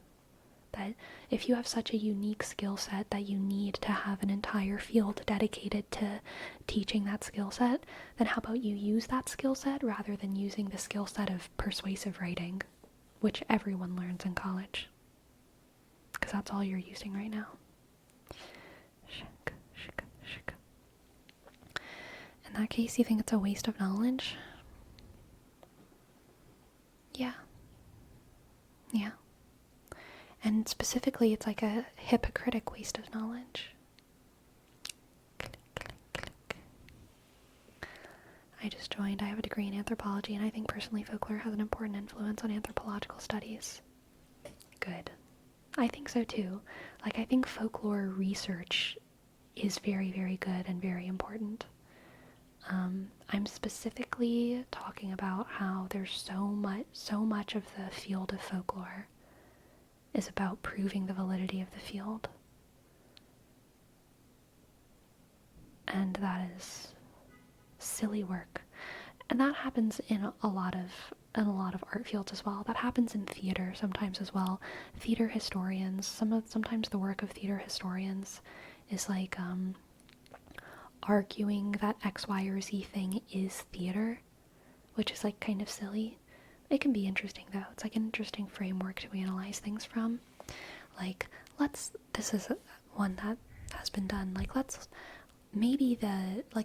analyze Egyptian hieroglyphs. Let's analyze what's it called? The Book of the Dead as a play. Let's analyze this as a play. Very interesting. People who argue just that it is a play, a little bit less interesting. People taking the framework of theater and applying it to that, interesting, good, cool. People just trying to argue that random stuff in history was actually theater is like, well, sure, maybe, but like, give me more. Is there a field that you would like to be brought back? Or one that you would like to be studied deeper? Astrology? Alchemy?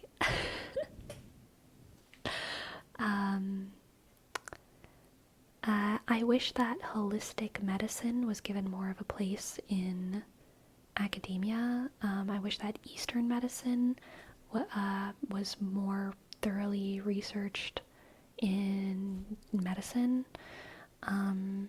Yeah. All of those things are like considered like, you know, outside of the realm of reality and therefore silly to study. And to that I say, we have religious studies, we have folklore, we have all of these things. And I think that they have historical merit, and what people believed, what alchemists believed. I mean, there was a wealth of knowledge about details of alchemy and sorcery and enchanting even if it's not true, most of it surely isn't. I think it's valuable for us to like know and understand the science of the past. And with Eastern medicine, which is still practiced in like literally half of the world, anytime that we, Dr. K and Dr. K, Healthy Gamer Dr. K, and Dr. Mike had a very interesting conversation about this a couple months, maybe now, weeks or months back, I can't remember, where they were kind of arguing, kind of debating about the merit of Eastern medicine, Ayurvedic medicine, and Dr. K had a really, really good point, what I think his best point was, which is that anytime we do randomized control trials that analyze Eastern medicine, and then the results come out, and it's like, it turns out that yoga has all of these benefits. Even compared, like, yoga has more benefits than organized stretching. I wonder why. And then it's like a big mystery, but they completely take out the elements of the study, or sorry, when it comes to the actual written research about the study that was done, they disregard the faith elements of the study. So they'll disregard things like talking about how the people who were deep stretching weren't talking about chi, weren't talking about light energy, weren't talking about Buddha or whatever. Whereas the people who were doing yoga, they were. And those might be arbitrary differences, or they might be important. But either way, the final research is just like, I wonder why one works better than the other. What a mystery. And kind of refuses to engage with those faith elements or those spiritual elements. So I think there needs to be more research for Ayurveda and other Eastern medicinal practices. And also, I think just like faith practices in general. Yeah, but could be a placebo? No. Absolutely it could be, but there needs to be studies. There needs to be studies on why and how and what is happening. There needs to be more refined studies. Holistic medicine is kind of usually thrown aside and disregarded. Like, if it's not factual, it loses importance. You think it deserves better? Any idea what could be done? I'm not a medical professional enough to know what could or should be done, but I just know that I think that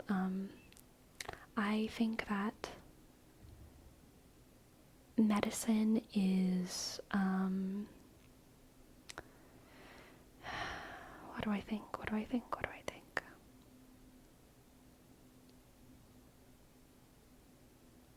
I think that there are destructive hierarchies in medicine that stop the field from growing in natural and beneficial ways. I don't know personally how to solve it, because I'm not in that field at all. I imagine a lot of folks in that field are perhaps daunted by the neurological aspect of that kind of research. The mind is a difficult thing to understand. You know who's not daunted, though, is all of the Eastern medicinal practitioners. I'm sure they would be hype, you know? I think at the end of the day, if it makes you feel better, it should be considered medicine. Yeah. Yeah, I saw a medical survey recently ranking yoga, tai chi, and meditation above even SSRIs in terms of treating depression. Yeah. Feels like Eastern and Western medicine are both super valid, and if we combine the two, we could have a really great healthcare system, but I'm no expert in medical. I have a psychology degree, though. Hehe. Nice. Serious. Yeah, I agree. Like, I'm not anti-Western medicine. I'm, like, pro-Western medicine and also pro-Eastern medicine. I think Western medicine is considered more valid because the scientific method is given more weight than the kind of scientific research and validation that was done before outside of scientific method based sciences. I think generally the reason holistic medicine has been taken out is because the methods that worked has been adopted by medicine. It can only get you so far without further chemical refinement, but I think having practical knowledge on how you apply willow root as a painkiller is still important to general or rural communities. Yep, absolutely. Pro-medicine overall, yes, yes. I did, in fact, study medicine, have a doctorate in pharmacy. We were taught to let people do what they want with alternative medicine as long as it's not harmful. Yeah.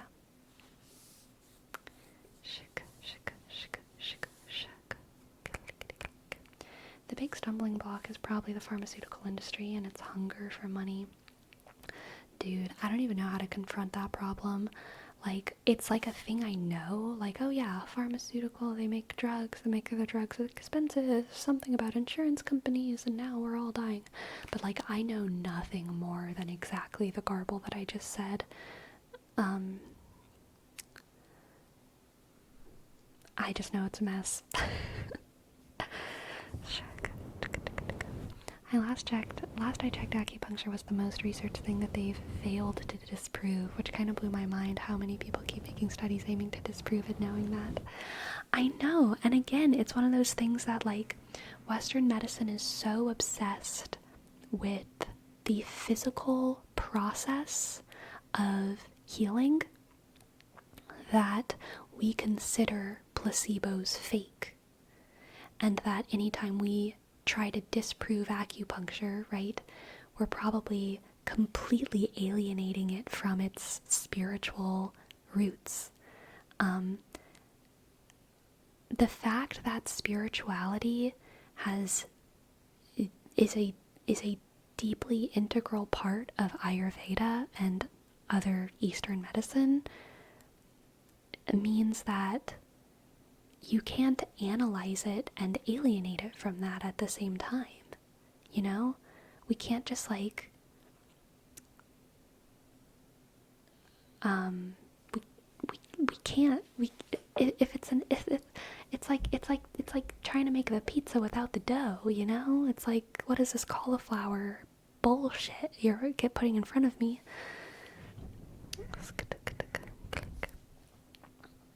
We can utilize things up until a certain point where refinement requires modern practices. I think Ayurveda can be modern. I'm not really talking about practices themselves as much as I'm talking about the fairness of research and like research representation. Yeah. Why is it religion versus science? Exactly. For so many years it was environment versus genetics, and after decades the scientists were like, LMAO, my bad guys, they're both important, yes. And I was batting this ship before the scientists came to this conclusion. Yeah. Yes, why not both? ¿Por qué no los dos? And like, historically, religion and science were the same thing.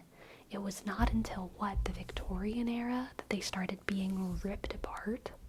And it was pretty traumatic for a lot of the Western world. And then in a lot of the Eastern world, they're still kind of considered the same thing, depending on where you are.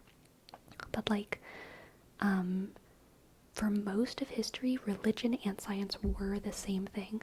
Again, things like alchemy, things like sorcery, things like faith healing, things like space research was done by the Catholic Church, which is hilarious, I know, but it's true. Because we were obsessed with like celestial bodies, astrology, another science. Like, science and religion used to be the same practice, and it was also mathematics. Mathematics was a religious practice by the ancient Greeks, by Pythagoras, right? All of these things had a spiritual aspect to them, a spiritual and philosophical aspect. And now we pretend like, I mean, to be honest, like, in the pop world, I feel like we pretend like science and religion are deeply separate, but once you actually talk to scientists, the really good scientists are philosophers, and they have some kind of spiritual engagement with their work that they're aware of.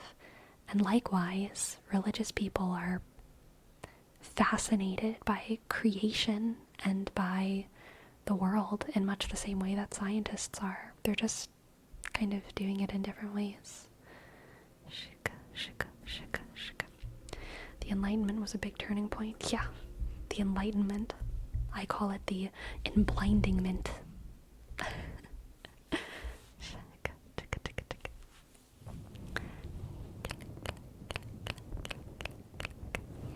I wish we had better preventing scams, though. There's plenty of people aiming for desperate people and selling them snake oil.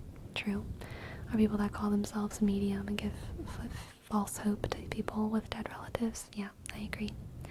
Very sad. In shitting mint. So true, Aunt Olympia.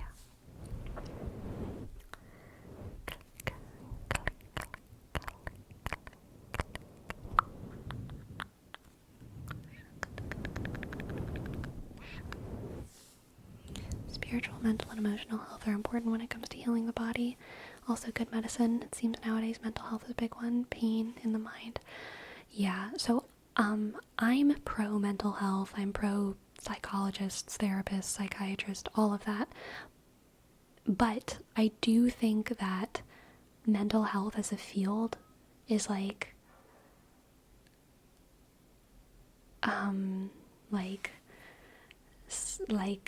it's like doctors grasping at spirituality and religion and trying so hard to take the faith out of it and use kind of the lessons of like enlightenment, the lessons of spiritual people, the lessons of saints, and like defaithitize them so that we can teach people how to engage with the world healthily without telling them anything about God. You know what I mean?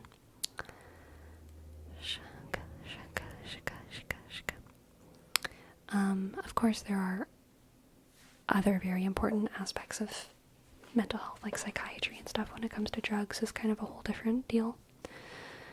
Yeah, it's like they're sifting religion out of it and trying to teach it. Yeah, I don't think they're doing like a bad thing though. Like I think all of this is like in an effort to understand and be good to one another and encourage empathy and all of that. I just think it's like a weird consequence of the secularization of science. Like I don't even like saying that they're trying to teach it. I'm like super nitpicking for them, but like no one's trying to do this. I think it's just a consequence of the messy world. Do you think there's a need to keep them separated? No, I do not. Soup and salad.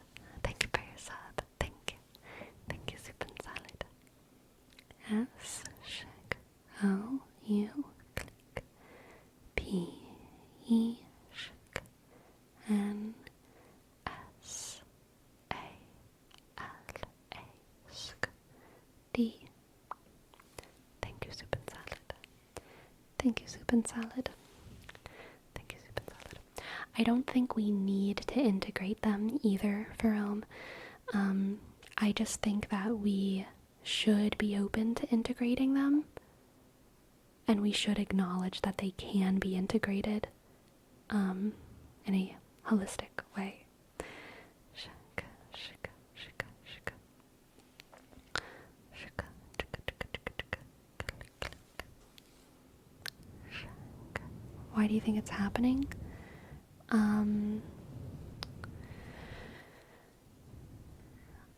Like I said, I think it has to do with the secularization of science.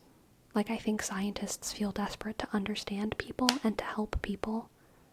And the valid way to do that within science is to, like, not involve religion. And I think science realized in, like, the early 1900s, that there was this big blank spot in, like, how do we help people when it came to mental health? So they were like, let's invent psychology. We're gonna help people's brains without religion. But obviously they weren't trying to do that. No one, like, decided to do that. It was just, like, they were trying to figure out how to help people in the secular, scientific way. Jambi, thank you for your prime. It's a bit late to the conversation, but I've been trying to fix my trauma issues with Dr. K's content for years now. So it's cool to hear him mention trying to be more spiritual starting from zero is difficult, but I've learned that hope is needed for healing. Ah, a lovely sentiment. Thank you for your prime, Jambi.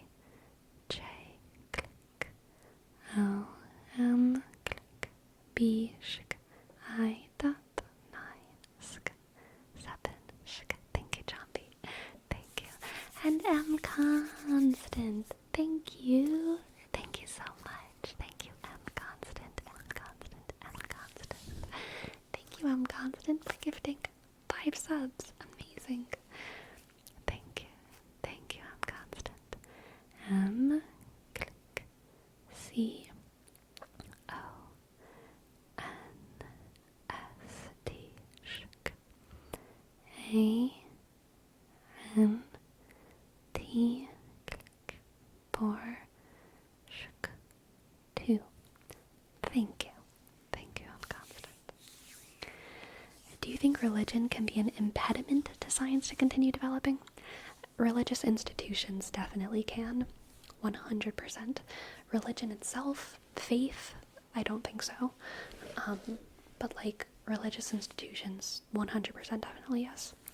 But I think that people are naturally curious, and scientific minds are a type of mind that exists, and they will always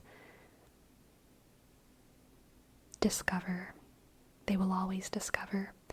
They will either discover within religion or without religion, but they will discover, and they will make great contributions to humanity and society.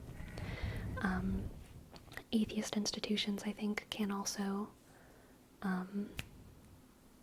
hinder science from continuing to develop, like what I was talking about with Ayurveda.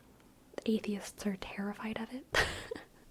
Not atheists, but I should say like secular institutions don't know how to handle it, so they like aren't really researching it in a productive way, at least not at the level that they should. But then, obviously religious institutions have executed people who were doing scientific things that were out of fashion at the time.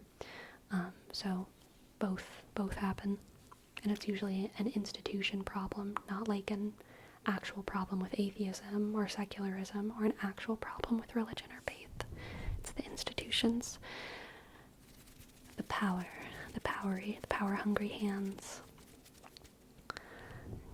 I think Dr. K did a video on why AA practices were so successful, and one of the interesting things about it was that it was originally influenced by the tenets of the Oxford group, a Christian fellowship. Oh yeah, AA is super Christian, so it's pretty easy to figure out how religious practices could have been the initial steps of mental health, even if we didn't understand it back then. Yep. People think religion and science are separate because of obsessive religious people like to use fear and ignorance to keep people in line. I still remember being taught that asking a question isn't a sin on its own, but if you ask that question, this means you don't believe blindly in God, and that's a sin. Dang. That's rough. Spirituality is beautiful, but some people should go to therapy instead of scaring kids. Yeah, definitely true of some people. And, yeah, not all religions are the same in that way, for sure.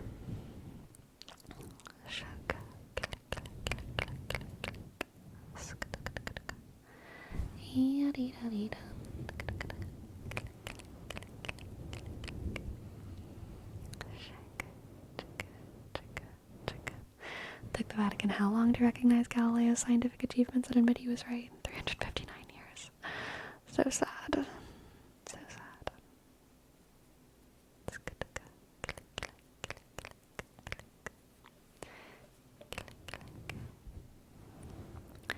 It's an interesting argument, but I don't see how science needs religion anymore, in the sense that it's still progressing and doing fine without it. I don't think I'm saying that science needs religion. Right? I don't think I said that. I just think that science needs to, like, research religion in a more, like, efficient way. or in a more open way, I guess. But, like, I don't think every scientist needs to, like, become religious. Like, that's not at all what I think. I just think that, yeah, be open, respect it. It's yes, I feel like that's not quite specific enough, but, like, yes. It's not about science needing it, but rather understanding at least psychology and how that can be helpful. Right.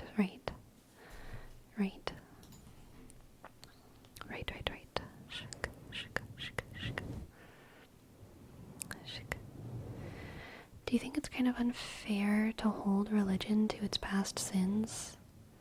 Like burning scientists a long time ago? I'm sure that they've come a long way since those days. They may still oppose some things, but wouldn't take as drastic measures. Yeah, I mean, I think in general it's like, hold religion to its past sins.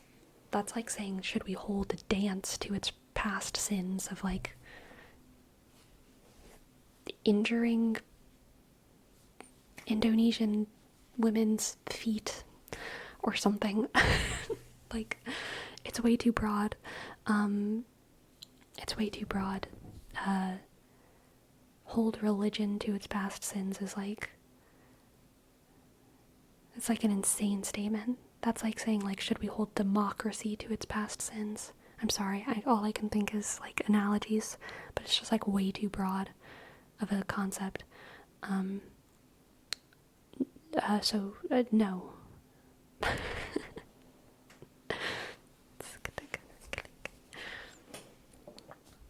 Obviously, something like aerodynamics doesn't need to know why God exists because it's not an applicable field. Yeah, exactly. Automatically discounting religious-inspired ideas is too high for a healthier science. This was more or less the vibe I was getting. Yeah.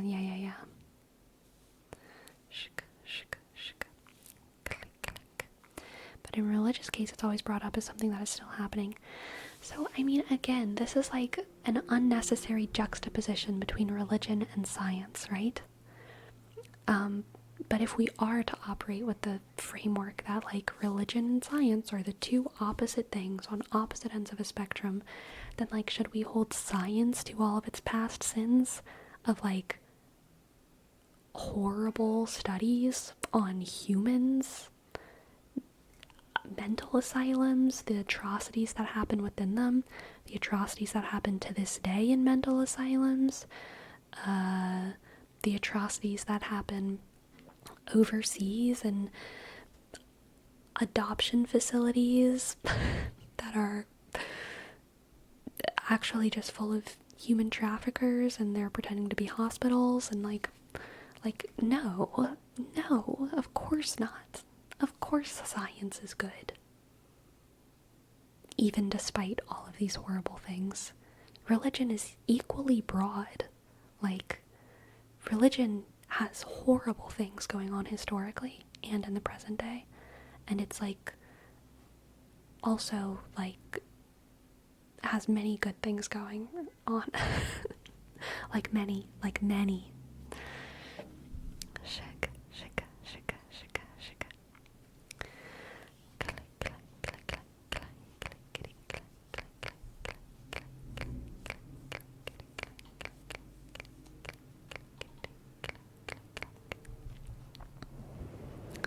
I think religions get perceived as being much more monolithic and unchanging, but in reality it would be unfair not to recognize the ways in which it's evolved. Oh, that's a good point, KFC. I think that's true.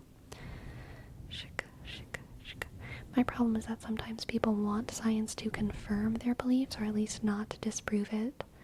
Yeah, that's true.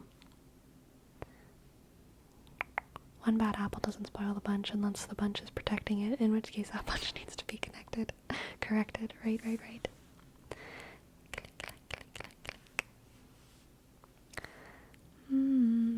If anything, the market holds back science. Yes.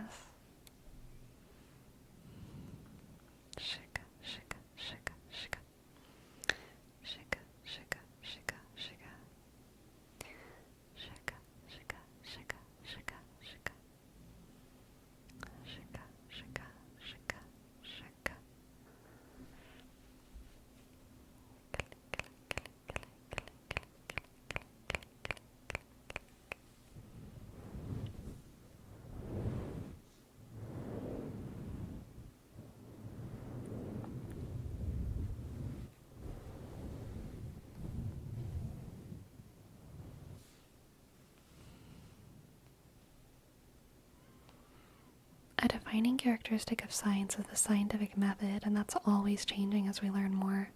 Certainly there's something analogous to that with religion.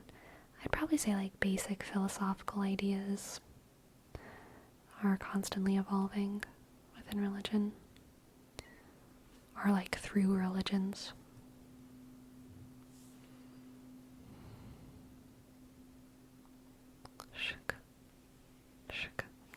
This is so true, KFC. We need to stop pitting religion and science against each other. They need to join forces against capitalism.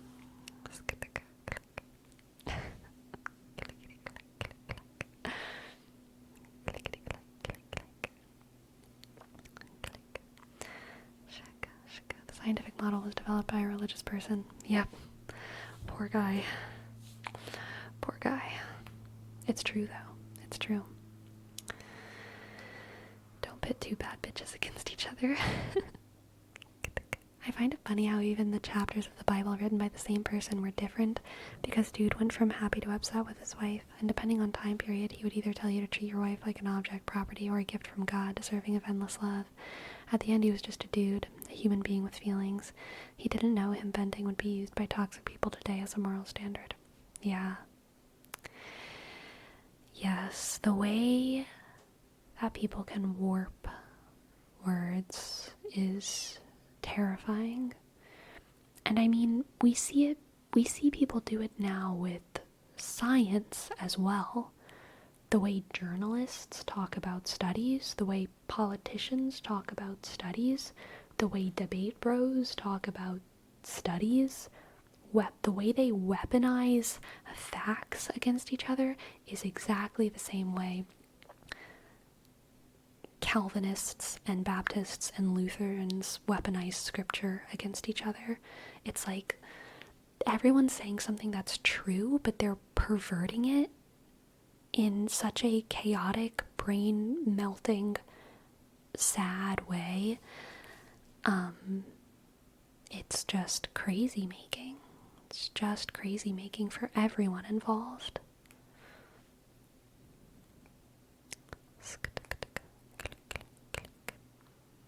Personally, I'm an agnostic, but I think that having a religion is a great thing. It gives people something to look to when they need guidance or faith. It's healthy. Yeah. Yeah, fast flag. Thank you.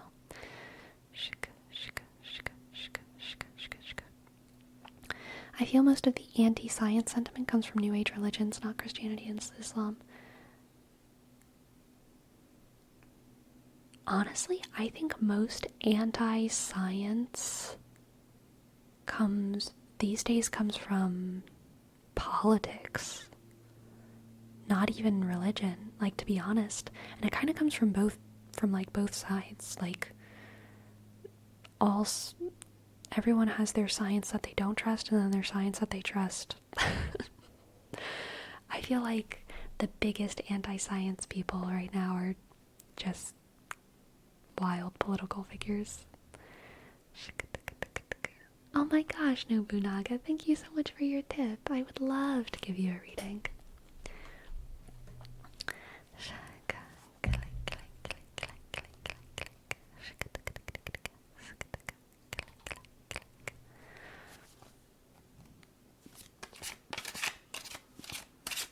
Alright. Let's see what the cards have for Nobunaga. Hello hardcore. Let's see what the cards have for Nobunaga.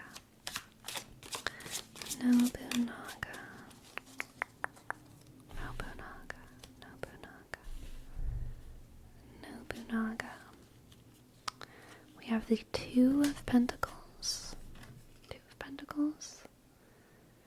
the Eight of Swords,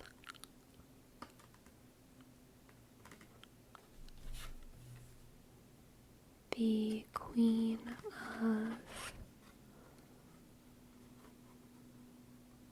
Wands,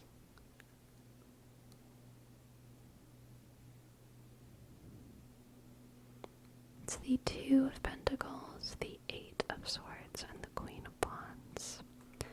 Two of Pentacles, the Eight of Swords, and the Queen of Wands.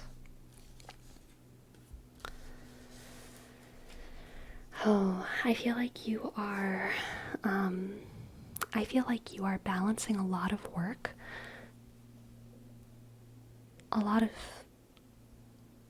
aspects of your life, and I feel like you're struggling under the weight of it, Nobunaga, but no one can tell. I think you look like you're handling it all so well, but then you go home at night and you crash onto your bed and you stare at the ceiling and you're like, oh my god, how am I going to do it tomorrow? And then somehow you get up and you slay again, and no one can tell. No one can tell how hard you're working and how much doubt and fear and exhaustion you have inside. Okay, let's get another card. We have the Tower. The Tower. So I think people are gonna, I think you might crash a little bit soon. Your energy reserves might finally run out. The Two of Pentacles is literally about like juggling different things. I'm getting the feeling that you might exhaust yourself to the point where you drop both of them. Okay. You drop both of them. And then that Queen of Wands is going to stop slaying. Ooh, and Queen of Wands might stop slaying and like start slaying. Like Queen of Wands might have a Daenerys Targaryen moment where like she was slay, and then she was slay. You know what I mean? She was like killing people, which is really no good. Okay. Let's try and get an oracle, get some more clarity, maybe some advice. Advice for Nobunaga. The move. Alright. Okay, Nobunaga. This is your opportunity. You can save this. You can save this. You have the blessing of foresight right now, alright? You have the blessing of knowing that you are overworked and exhausted. So your move is here now. You have the blessing of foresight. You know what you have to do to avoid this topple. You have to be nicer to yourself. You have to reduce your schedule. You have to ask for help. Whatever makes sense. You've got to reduce your load if you don't want to drop both of those pentacles. Okay? Maybe just hold the pentacles still for a while instead of juggling. Maybe put one down and hold the other one. You know, like there's other things that you can do instead of struggling to juggle, right? I have a lot of work those days and I think I'm handling very good. I think that, yeah, be prepared. Be prepared to ask for help. Be prepared to really be proactive with protecting your energy reserves, alright? You've got to be proactive with your energy reserves. Because this tower might sneak up on you. This exhaustion. It can crash. Alright? Thank you for letting me read for you. I hope that resonated. And I hope that helps in some kind of way. Thank you so much for your tip. Thank you, thank you, thank you. I believe in you, Nobunaga. You have the strength. You have the strength to get through this next week, alright? You're very welcome.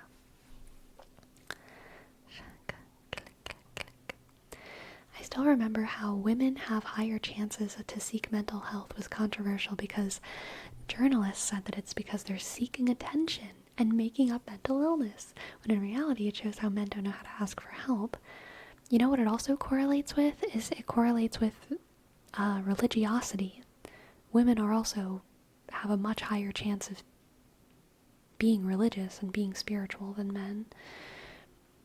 It has nothing to do with seeking attention and making up mental illness. I think it just has to do with seeking to engage with ourselves on a deeper level than what a lot of men are socialized to like desire.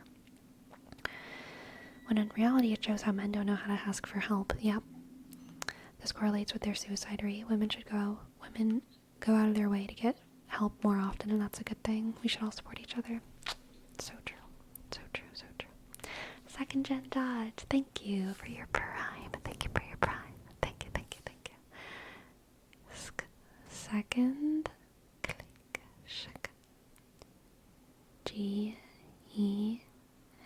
shik. D-O, click, D, shik. G, sk, E, click. Thank you, thank you, thank you, thank you. And cut guardian, cut guardian, thank you for your prime. Click. C, click. U, T, shik. G, click. U, A, shik. R, D, click. I, dot. A, N. Thank you. Thank you. Thank you, thank you, thank you. Isn't this month Men's Mental Health Awareness Month? I kind of agree that it may be harder for us to know how when to ask for help. Think of it as asking like a bud. Just think of it as like asking one of your buddies for like a screwdriver, you know? For like a drill. Like, hey man, you got some power tools I could use? I need a power tool for this power operation back here. It's the same thing, okay? It's the same thing, I'm telling ya.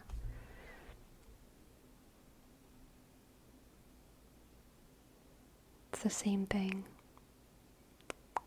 Shika, shika. Thank you for stream, Sleepy. It's time for me to put my phone down and zzz. Good night, Rin of the Forest. Sleep well. Sleep well, sleep well, sleep well. Can I ask them to play Stardew Valley with me? Hell yes, Destructicon. Hell yes.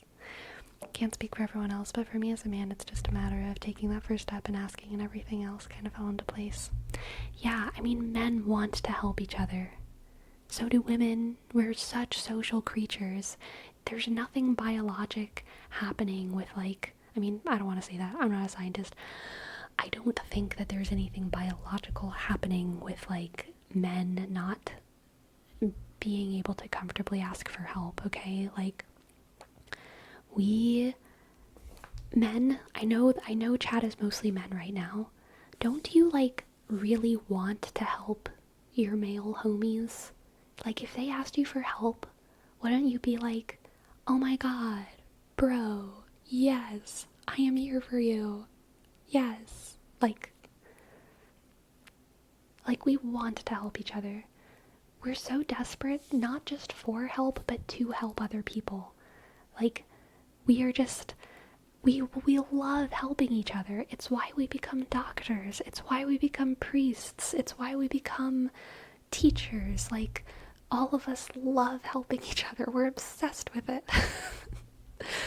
So whenever you ask someone for help, you're giving them a gift.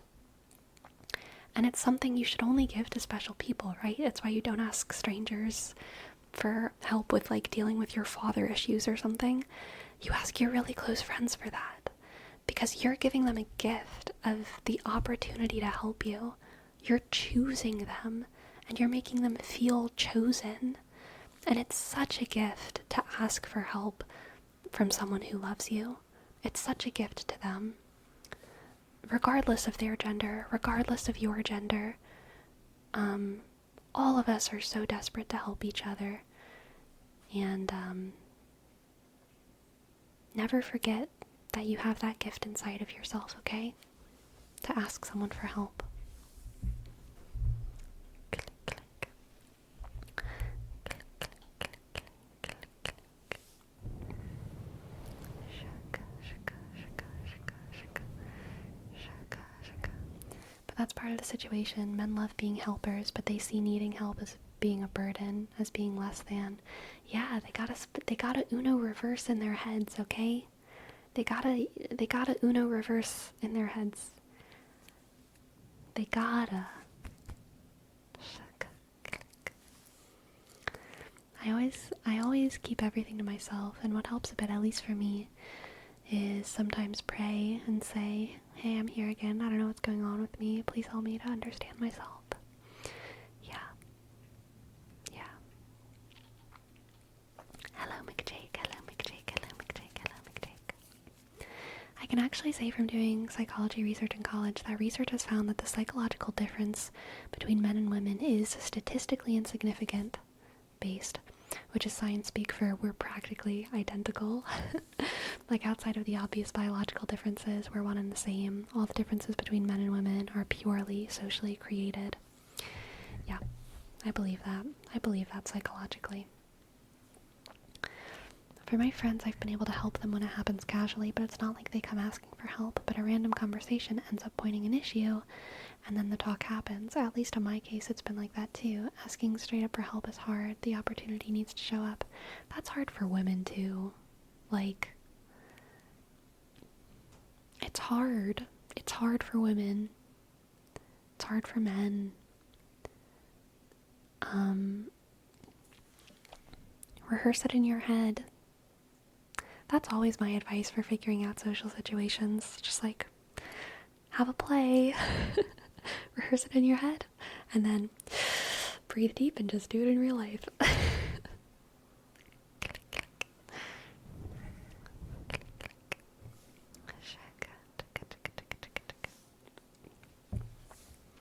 For me, I found it a lot easier once I left my parents' house to distance myself from that machismo presence, to recognize that I needed help, which is not a privilege granted to everyone, so I recommend deep introspection. Yeah, I think moving out of the house is massively healthy for a lot of people. I was definitely like that too. Like, I honestly grew up in a fairly healthy household, I think, but still, even for me, moving out, like, made me so much more deeply aware of myself and made me able to heal in certain ways that I wouldn't have been able to heal at home just because of independence. Independence can be like a major factor in healing, and like not feeling looked after, you know, depending on what you're dealing with.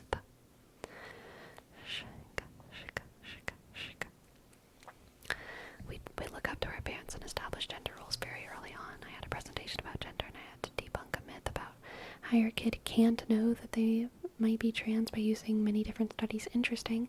And yeah, kids see and absorb norms, they just don't have the words to express it. Yeah.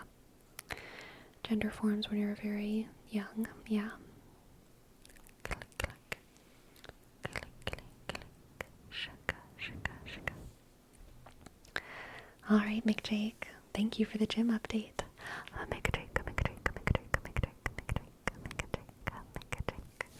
Gym today was back, focused. Bike warm-up for 10 minutes, priming the core for deadlifts, then deadlifts, working my way all the way up to a top set of 405 pounds for one set of 5. Amazing. Then back offsets, then went to lat pull downs, then heavy chest supported rows, then easy bar high pulls with skull crushers, then seated bicep curls. Nice. I would be tired too, McJake. That's wild. That's wild. Click, click. Shaka, shaka, shaka.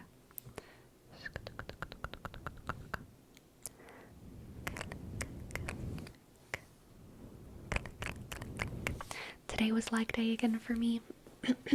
Leg day number 2. Leg day number 2 of the week. And I was feeling it so good in my glutes by the end of my session today. I felt so satisfied with how hard I worked them. It was a good day. It was a good day. Tomorrow is my last day before my big rest days, and a lot of my body is sore, honestly, so I don't even actually know. I was gonna do like back tomorrow, and I'll probably do a little bit of back, but I'm just gonna do some sets of whatever's not sore tomorrow, and it'll probably be a relatively short day. Finish it off with some, I don't know, long stretching and maybe core stuff. Tomorrow's gonna be a lighter day for sure. A little bit chaotic. You think your moving out theory applies generally? No, I don't know enough. Asking because I know moving out by the time you go to college is mostly just common in the US. In other countries, you tend to stay with your parents until you get married, move in with someone. In my case, I don't live with my parents, but I know it's not what's common over here. Yeah, I don't think it's true generally. I think it's true for some people. And because of the American culture, and because of the culture of our households, I think it's probably true for most Americans. But, like, also, I really don't know. Like, all I know is myself and my own situation when it comes to, like, was it good for my mental health moving out? It depends on your family dynamic, which is, like, so individual and so cultural. So, you know, kids, if they're... Yep.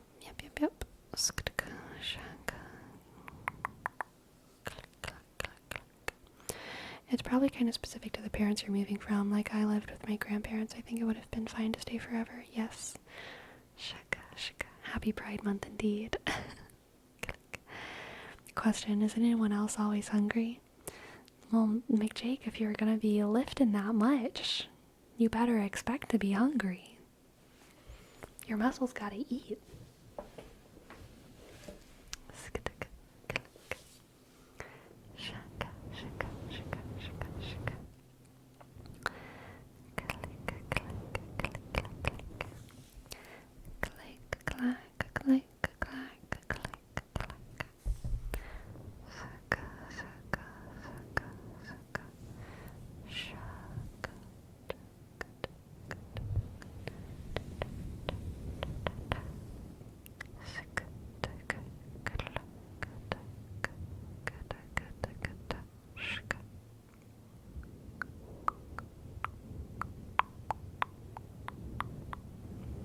You think one can hit their macros off of exclusively sugar bee apples?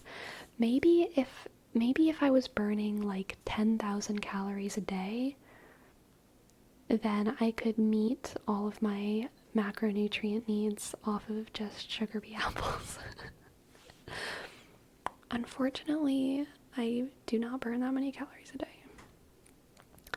So I do have to eat more than sugar bee apples.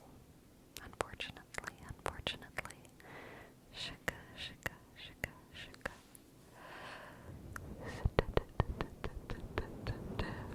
Sprinkle some nooch on the apples and you'll hit your protein goal easy. Amazing.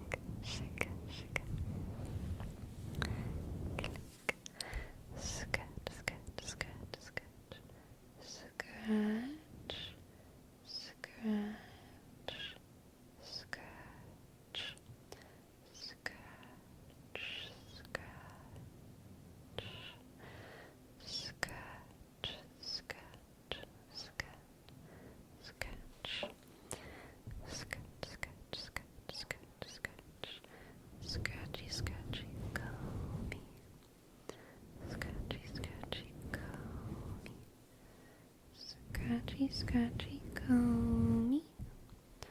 Scratchy, comb me. Scratchy, comb me. KFC. Thank you for gifting us up to Psy. Fantasy Freak. Thank you. K, click, up, shook. C, S, E, shook. R, B, I. A. Click. Thank you, KFC. Serbia. Thank you. Thank you.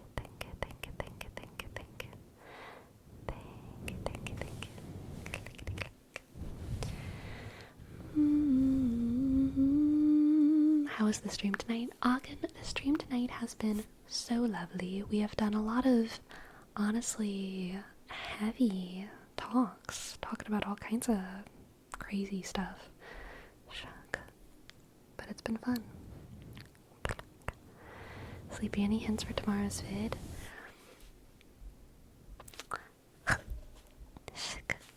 That's it. What are we naming this popsicle stand?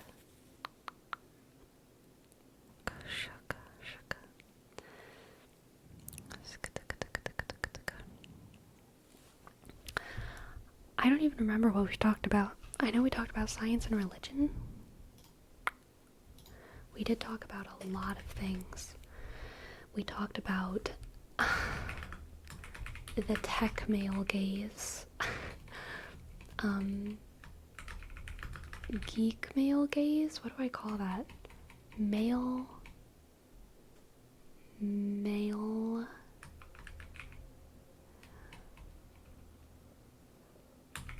tech bro male gaze. I'll call it that. Science.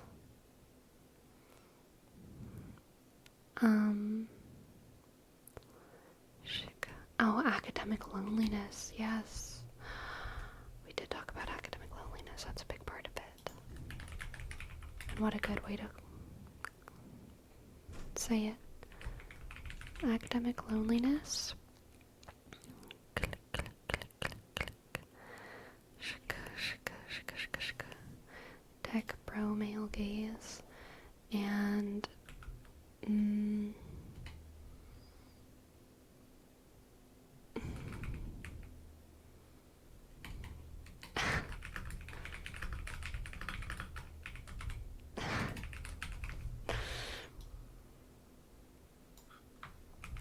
how about this? Kind of a long title.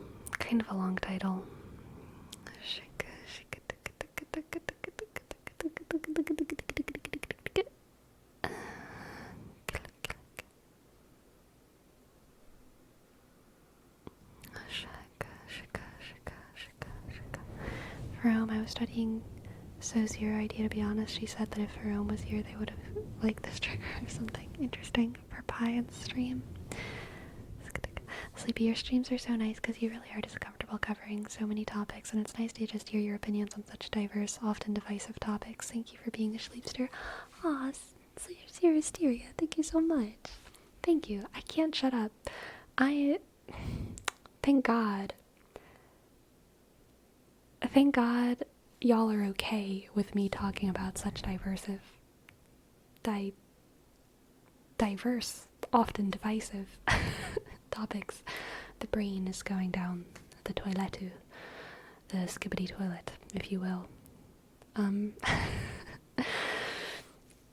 Thank God y'all enjoy it. Thank you so much for joining me on the stream tonight. Good night, Sleepy. You don't understand how much I appreciate what you do. Life's been really hard lately. I'm sorry, Geodasher. And your videos and streams are my go-to for taking a break from life. I'll definitely be at the next stream. Aw, thank you. Reminder, my streams are going to start being an hour earlier starting next Sunday. So, on Sunday, my streams will start being from 4 p.m. to 8 p.m. Pacific time, which is shifted an hour earlier from how we are now. And KFC, thank you for gifting another sub. K, click, click, F, shaka, C, sk, S, E, R, shk, B, I, dot, A, click. Thank you. Thanks so much for streaming tonight, Miss Sleepy. Sleep well and get swole tomorrow morning. Oh, you bet I will, Ogden. And Mad Masquerade. Oh my gosh. I can't read anymore. Thank you so much for your pride. Thank you. Click, click. A, sh, D, M, click, A, sk, S, K, sh, E, R, A, D, click, E. Thank you, Mad Masquerade. Thank you. I know, McJake. I'm so sorry. You're probably not going to be able to make it to the streams, huh? But, you know, you can still talk about your gym days in the Discord, alright? I will listen. Good night, have a good Thursday. Yes, Green Ninja, thank you, thank you. Who shall we stream? Ooh, it's been a hot second since we've streamed Bellsprout. I think we gotta stream Bellsprout. And she's doing her stamping again. I love Stamping Wednesday. I love Wax Stamp Wednesday. Okay, all of us. All of you. The brain is really going. Okay, all of you. I'm going to bring all of us to Bellsprout, the most beautiful snail VTuber on this internet. And we are going to watch them make beautiful stamps, okay? Good night, good night, good night, good night. Good night, my friends. Good night, my friends. Good night, my friends. Sleepy, sleepy, sleepy, sleepy, sleepy. Good night. Good night. Good night. Sleepy. Good night.